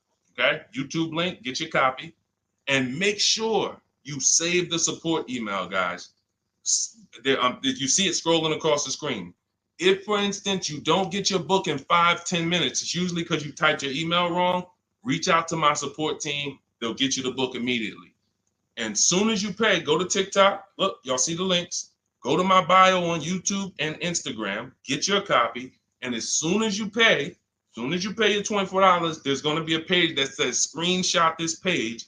Right on that page, you can access your book. I want you to have the book immediately, but I also, in case some of you type wrong, big thing, we fat finger stuff.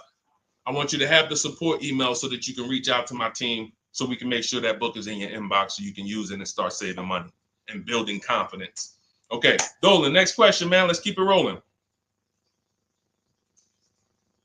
Okay, there's something about Mary on Instagram.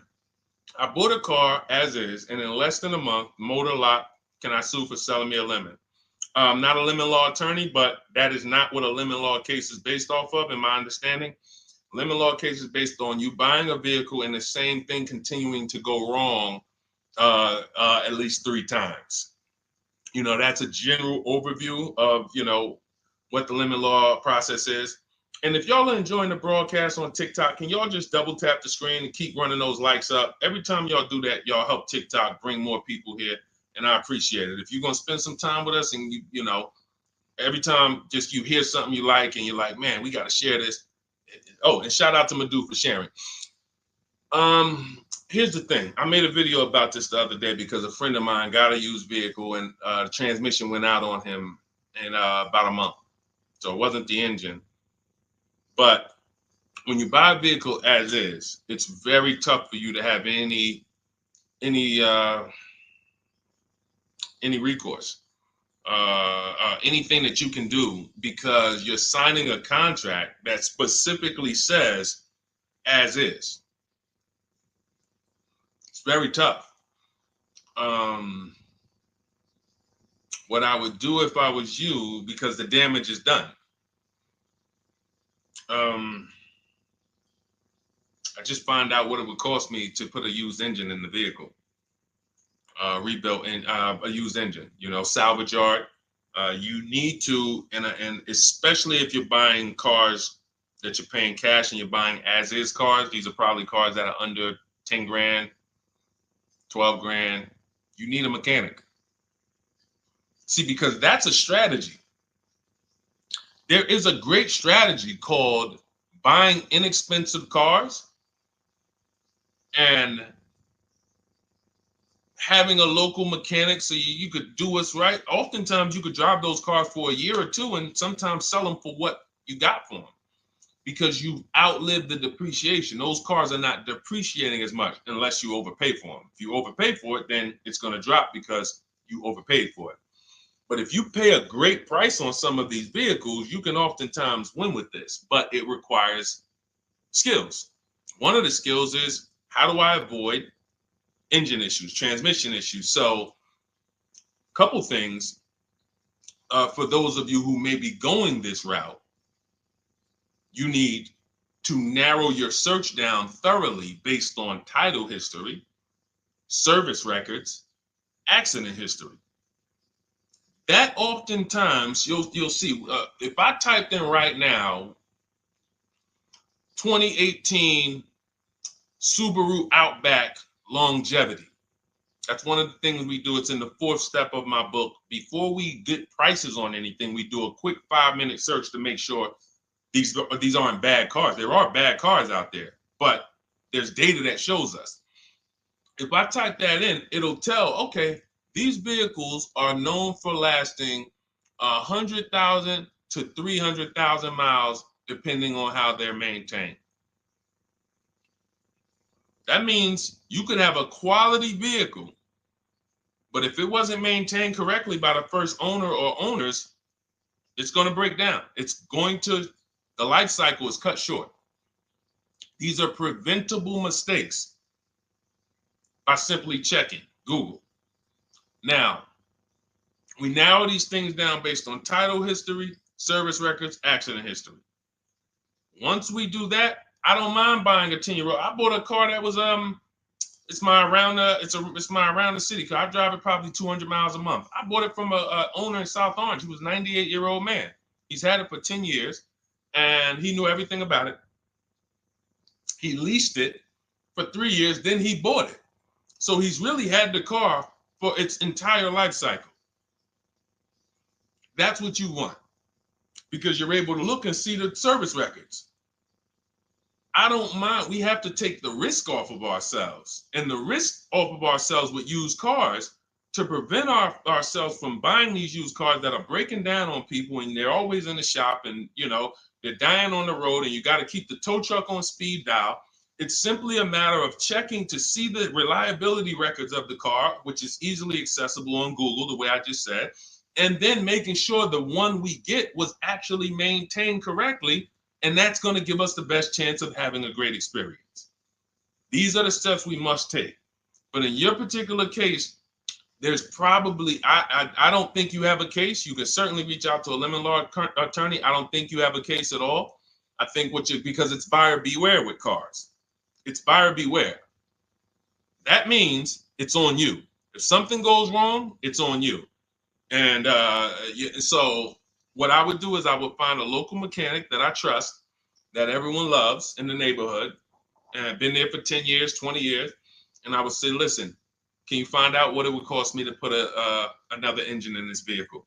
My father did this on his GMC Envoy about 6 years ago. It was a 2008 Envoy. The engine went out on him. He put a new engine in the vehicle. One of the best $2,000 he ever spent, $2,000 or $2,500, whatever it cost him. They put a new engine in that vehicle. He still has it. He's about to sell it for about $4,000. He's had that vehicle from 2013. Think about that. A lot of people, engine goes out, they sell the car. It's worthless now, so they take the loss. Meanwhile, man, let me come up with $2,500, and I still got no car payment for the next 6 years. We don't need to be so quick to go replace our cars. If we follow these strategies, we can actually, I love to see more people doing that. Just go fix the car. But don't go to the dealership to fix it when they tell you, hey, the engine's going to cost $10,000. And what does the dealership say, y'all? When you have these major issues and the dealership tells you the transmission is $7,000 and a new engine is $10,000, what's their suggestion? What's their suggestion when they tell you that? Because they already know you're gonna be like, yo, what the heck? I can't pay all of that. What's their suggestion? Let's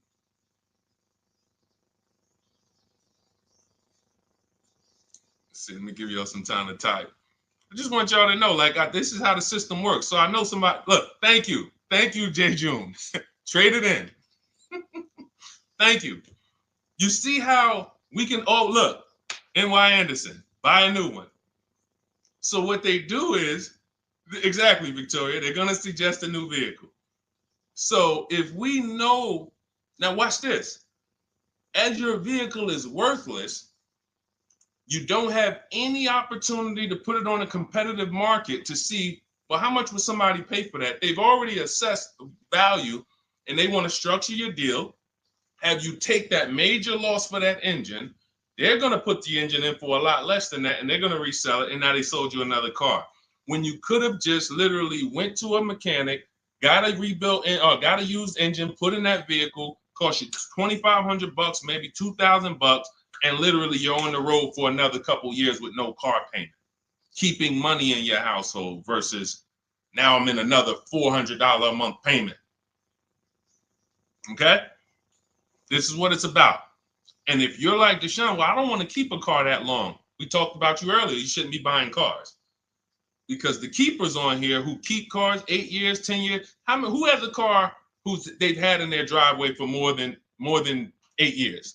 Type the number of years. I want to explain something we're gonna help a couple people learn a lesson here about themselves, because they're gonna be like, they're gonna realize they're not keepers. Look, look, we need to show people, because some people think, oh, I keep my cars a long time. I keep them about 6-7 years. We need to show that that's not a long time in the world of cars and depreciation. So Michael, 15 years. Michael got a car that he's had for 15 years. Let's go. Type the number of years you've had it if it's more than 8. Look, Vancia, 11 years. Let's see. See, a lot of people don't keep their cars. Look, N.Y. Anderson said, I drove my last car 14 years. All right, Connie, 15 years. She has a 2004 Chevrolet. Tony on Facebook, 2006. Now, watch this, y'all. If you ask me, Deshone, what's the way to get the most money out of a vehicle? It's to do what they're doing. Tanaya, 9 years. No, Renata, not less than 8. Not less than 8. We're trying to put you into a different cat. We're trying to help you see the category you should be in. Look, 9 years. Donna, 15 years. What's so important for y'all to see about these people is that they have beat depreciation. And that means whatever their vehicles are worth today, a year from now, they're going to be worth about the same. If their vehicles are worth $4,000 today, a year from now, they'll be able to still sell it for about $4,000. But the thing is, they're trying to get the most money out of it because the cost of replacement is expensive compared to what they're doing. No matter how much they got to pay to keep those vehicles on the road every year, a little couple $100, maintenance, whatever, it's nothing compared to going and getting a new car and bringing hundreds of dollars a month or thousands of dollars in the form of cash out of our household. And everyone's not going to do that. And that's okay. You should not be buying cars. You should be shopping for below market leases. Because again, there's 2 ways to save money. Do what the keepers do. You just saw all the keepers. We shouted out all of them. And the other way is to go in and not tie money up in the vehicles in the first place. When you look at somebody like Danielle, she's driving a $44,000 Audi, 2024 Audi A3. That vehicle is $800 a month to buy, no money down. $800 a month for 5 years, maybe $700 a month for 6 years. She's paying $550 a month. She didn't tie up the money in the first place. That's the name of the game with leasing. Bonita on her Telluride. This is also to show you it doesn't matter what the market does. The market could be up or down. We're going to pay less than everyone. This is Bonita. She got a Kia Telluride during the pandemic when everybody was paying ridiculous prices. That's why I show her 2022. Look at the date. She said, I'm driving my dream vehicle, $600 a month. People were leasing. And I know if somebody watching this and they're like, if you leased a Kia Telluride during the pandemic, you are not paying what she's paying with no money down. I know it. I know it. People were DMing me, Deshone, I want a Telluride. They want $900 a month for them. I know people weren't paying $600 a month, but she came in, used our bidding system, used the same strategies you're going to have access to in my digital book. She got $600 a month from home without being in a dealership. Her dream vehicle. This is how you win. You're either going to not tie up your money in vehicles. You're going to drive new vehicles that don't have problems because they're always under warranty and you're paying cents on the dollar compared to people purchasing. Or you're going to be a keeper like Michael and like Donna and like the people who said, okay, I'm keeping my vehicle this long. That's why in my book, it's 7 steps. But the first step is to ask yourself how many years you're keeping your next vehicle. That is the first question I would ask you if you and I were shopping together. My first question to you would be, Michael, how many years you want to keep the next vehicle? 8 or more or less than that? If you said to me, Deshone, I'm going to keep it at least 8. All right, let's go for the purchase. New or used, depending on budget, but we're purchasing. We need to find a below market purchase. If you said, Deshone, I'm 6 years max. I can't see myself keeping a car more than 6 years. All right, we're going to shop for a below market lease. Because the money you're going to spend in a below market lease, when you get these below market lease deals, not commercial leases, not what you see on advertisements. Those are ridiculous prices. We don't pay those prices. None of these people that you see, Greg, Charles on his Palisade, none of these are advertisements. They're thousands less. But when you're putting money in the cars and you're driving brand new cars, this is how it was for me when I was 22. This started for me at 22. I was working for Pontiac, and I leased a brand new Pontiac G6. It was $256 a month. $256 a month. It was like a $21,000 vehicle. Same time, I had a friend of mine. She got a I don't want to say it because she might be watching this, and this is no shot at her. I didn't understand enough to teach her back then because I was new in the business. She went and she bought, let's call it a Honda Civic. Now my car was bigger because the G6 was a mid-size vehicle. The Honda Civic is a compact vehicle, but she bought it. $20,000 vehicle, 22, whatever it was at the time, paying almost $500 a month. Like, that's a $500 payment. That's what it is. So my young household, I got a newborn daughter. I got a new car I'm paying $256 a month for. Same time, it's got families around me. They're in their 20s, but they're paying $500 a month. This is what showed me, wait, something's going on. And I never stopped. I bought a used car at that time. But since I've had 4 Infiniti leases, I've had a Jeep Grand Cherokee lease, and people always think, D, you must be paying ridiculous money. I see you get new cars every 3 years, but they don't. I'm driving $40,000 cars, $45,000 vehicles. I never paid over $400 a month. Not one of my lease payments was ever. I remember I got this Jeep Grand Cherokee, and it was a $35,000 Jeep Grand Cherokee Laredo, 2018. When I got my offers, the best offer was $330 a month. 12,000 miles per year. And that's what I was driving. If I was driving 15, I would have bumped it up to 15,000 miles per year. I got $330 a month. I went in there and I gave them $330 for that Jeep Grand Cherokee, and I drove off. $35,000 vehicle. This is what I'm telling you guys. This is what is called deal structure. If your deal is not on the right foundation, if you buy but you should have leased, you're overpaying by thousands and thousands of dollars. And you're going to have subpar vehicles with that run out of warranty, and you're going to have the same payment. You're going to have higher payments.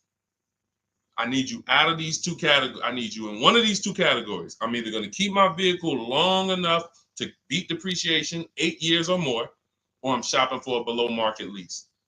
I'm not going to be stuck in the middle no more, buying vehicles and then selling them while they still have a loan on them, negative equity and all of this stuff. This is paramount. Okay, the buying versus leasing thing.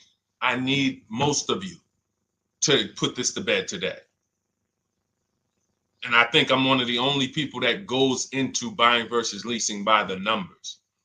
It's not opinion based. It's not, oh, I think you should lease if you're, depending on the car here, it doesn't matter the car. Doesn't matter the car. You can see Teddy's, let's show Teddy's luxury. Teddy got a BMW. Doesn't matter. He wasn't going to keep it 10 years. Look, goes on a BMW 2024 i4 M50. It's a $73,000 vehicle, $856 a month.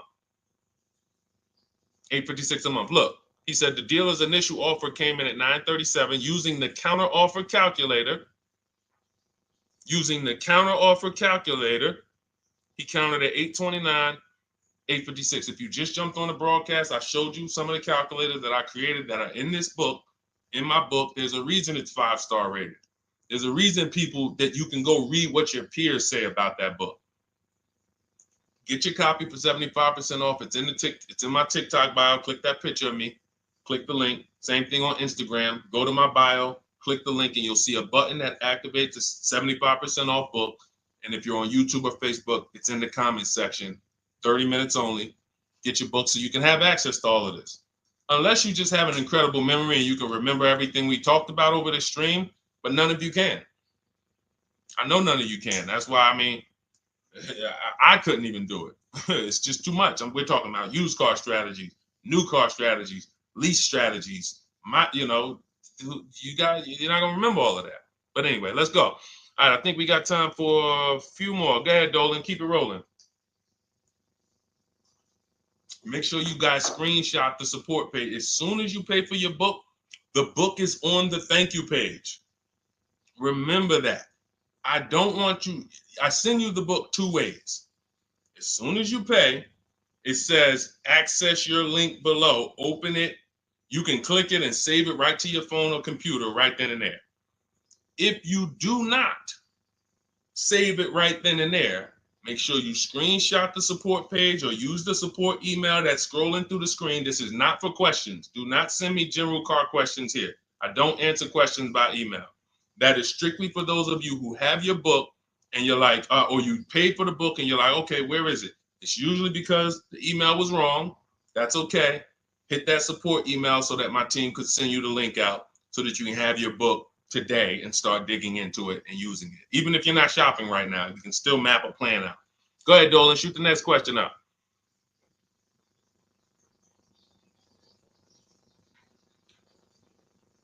All right, this is Victoria from TikTok. Any tips for how I can get the highest trade-in value for my existing vehicle? Of course, bids. Bids. First of all, you just said a curse word. You may not know, but we don't use that T word here because you're never going to get anything. You're not going to get a max value for anything trading. We are fortunate that we have the opportunity to get bids from cash buyers in the market.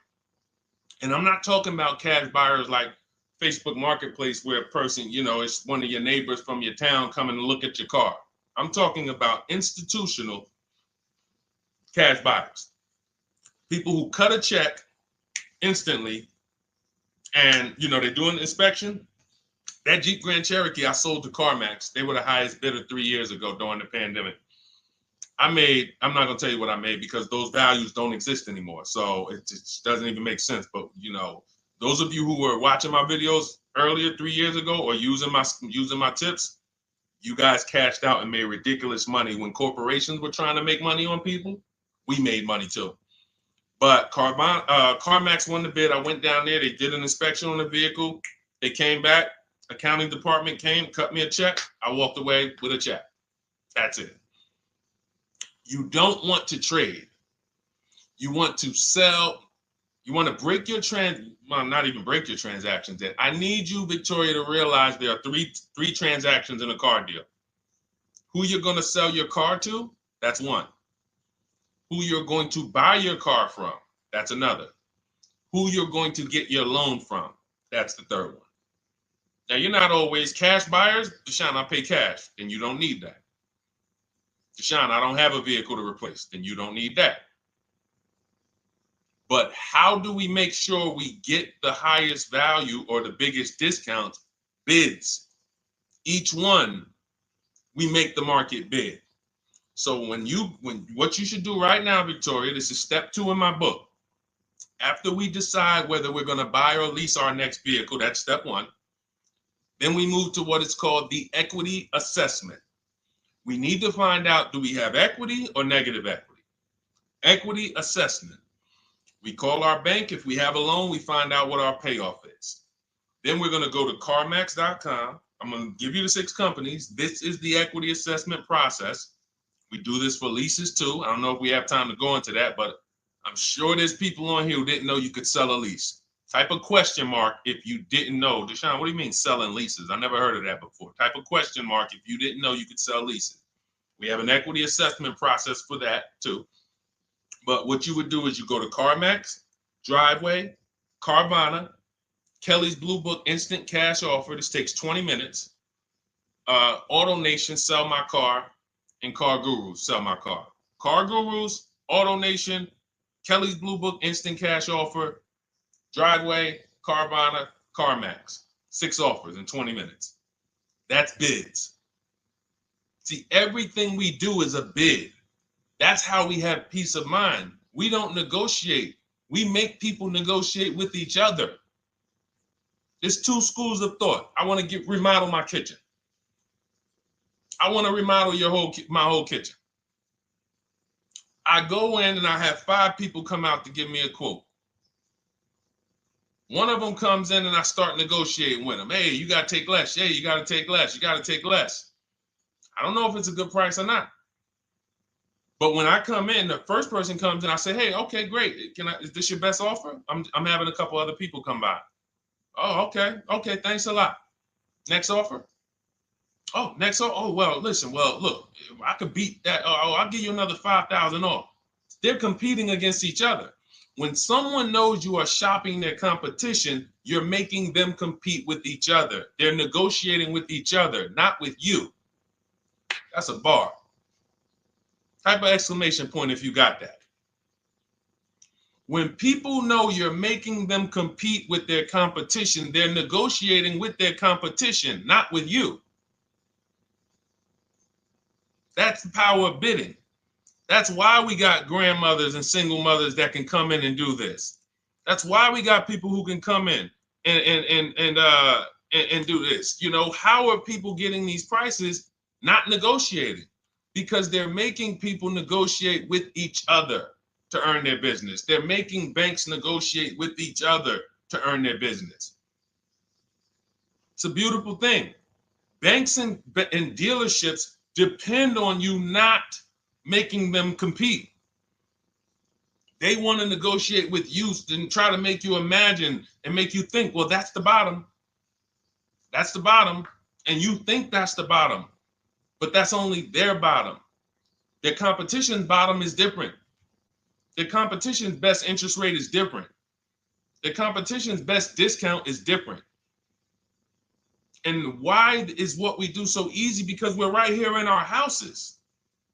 That's why our entire system, our company, my book, our mindset is called Cars from Home. Cars from Home. It encompasses everything we do.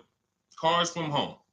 So that's what you do, Victoria. First thing you do is you go to those 6 websites, get your 6 cash offers, and that's going to be higher than any dealer you would ever consider trading the car to. Guaranteed. And this also allows us to eliminate the fake emails we get. All of this stuff is computer generated. I know you guys get these emails. Hey, Deuce, great news. We need your 2016 Kia Optima. We have a customer looking for it. We'll pay you $2,000 over MSRP. Who's gotten those emails? We'll pay you $2,000 over Kelly's Blue Book. Who's gotten those emails? Deuce, the list is CarMax, Carvana, KBB Instant Cash Offer, Driveway, Auto Nation, and Car Gurus. Car Gurus. That's step 2 in my book, the equity assessment process. This is stuff we do before we start shopping. Decide whether we buy or lease is step 1. That's going to put our deal on the right foundation. Step 2 is the equity assessment. Everything we do is a path. It's a clear, easy path. Okay, so yeah, I forgot the question that I just asked, but let's go. I could already tell. See, I could tell when I'm winding down because y'all could tell stuff will start blurring to me. That's why I'm like, see, and if that happens to me, I know it happens to you. Like that's why I'm like, listen, grab your copy of Cars from Home. It's a digital book. You'll have it in your inbox in minutes. It's continued updates. I probably updated that book 5 times since we originally launched it. Added calculators to it. Those weren't in it originally. I've added the calculators. I'm committed to making stuff better without being like Like, imagine this. Oh, well, you bought volume 1 of Cars from Home, but I just put a new tool in, guys. Now you're going to get volume 2. And now every time a website changes, you got to get volume 2 and volume 3. And 5 years from now, you're getting volume 9 each time. It's like, no, literally one-time cost. And I can't tell you if that'll be around forever. I can't tell you that. I can't tell you 3 years from now I'm going to be giving free updates of the book. I don't know, but I know today that's what it is. Everyone who gets their book, you get free updates as I update the book, because there's value in that. There's value. I can send an email out to people every 3 years and ask them, hey, did you enjoy the book? They're going to say, hey, yeah. Well, here's the thing. My new version is this. There's value in that. It could just be $24. They're already a believer. Someone who used the book's already a believer. So they'd be like, yo, the new version, oh, I'm about to shop again. $24. I'll pay it again. It's the best money I ever spent. But for now, I'm not doing that. Those of you who have the book, you will get free updates, and we'll keep you on the list to make sure you always get free updates of the book. So your link for 75% off is in the YouTube comments. It's only good for 30 minutes. It's in the Facebook comments, and it's in my Instagram and TikTok bios. Click those links in my bio. Click the button that says 75% off my new book. Get there before the $97, before it goes back up to $97.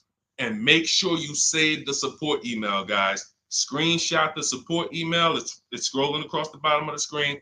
If that book is not in your inbox in 5 minutes, I want you to email my support team. Make sure you check your spam. And I also want you to, as soon as you purchase, you'll see, I say, hey, access your book below. So there's a link where you can click, open it up, get your book immediately if you want to download it, but I also email you a copy. But make sure you save the support email just in case. And again, that email is not for questions. Okay, it's not for car shopping questions, nothing like that. That's only to make sure you get your book. Okay, so great. Listen, great job. We've been on here about 1 hour and 20 minutes. Great questions. You guys know I like to go into detail in these questions. I would love to be able to get through 100 questions in 1.5 hours, but that's just not the way it works. We're not talking about buying, $100 items here. If we were talking about house buying, we'd have to go into detail. These are major items. This is the most expensive item y'all are going to buy behind your house. Think about that. And think about how many people are there to protect you when you buy a house. Think about how many people have licenses. See how that question got asked earlier? Can they sue if it was a house and they did you wrong? Sure. You can go before the real estate commission. People can lose their license. People can lose their ability to practice real estate. If they did something unethical, you can bring them before a court and a judge, and you can have recourse. You can get, justice. Cars, you got nobody. No one's licensed. The person who's helping you buy your car that you're sitting there negotiating with, which I want you to stop, they might have just got that job.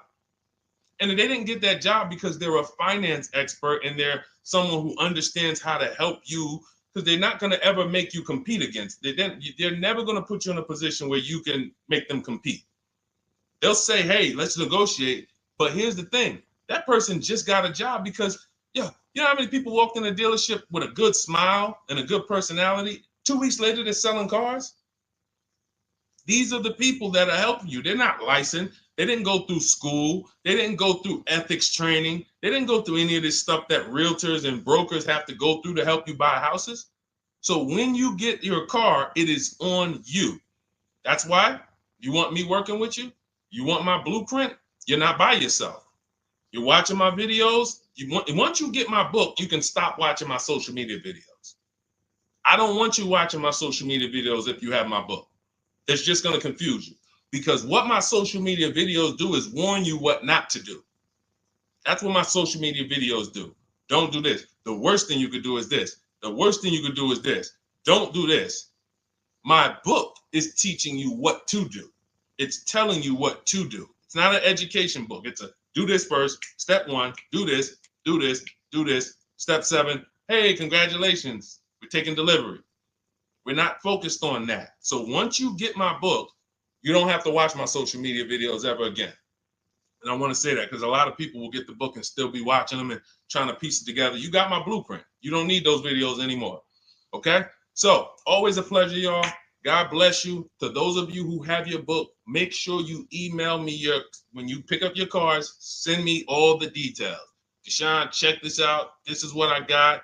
This is what I paid, so that we can bring you guys into the stream and continue to tell everybody about you. So about the results. All right. God bless y'all. I will see y'all on the next stream. Always a pleasure.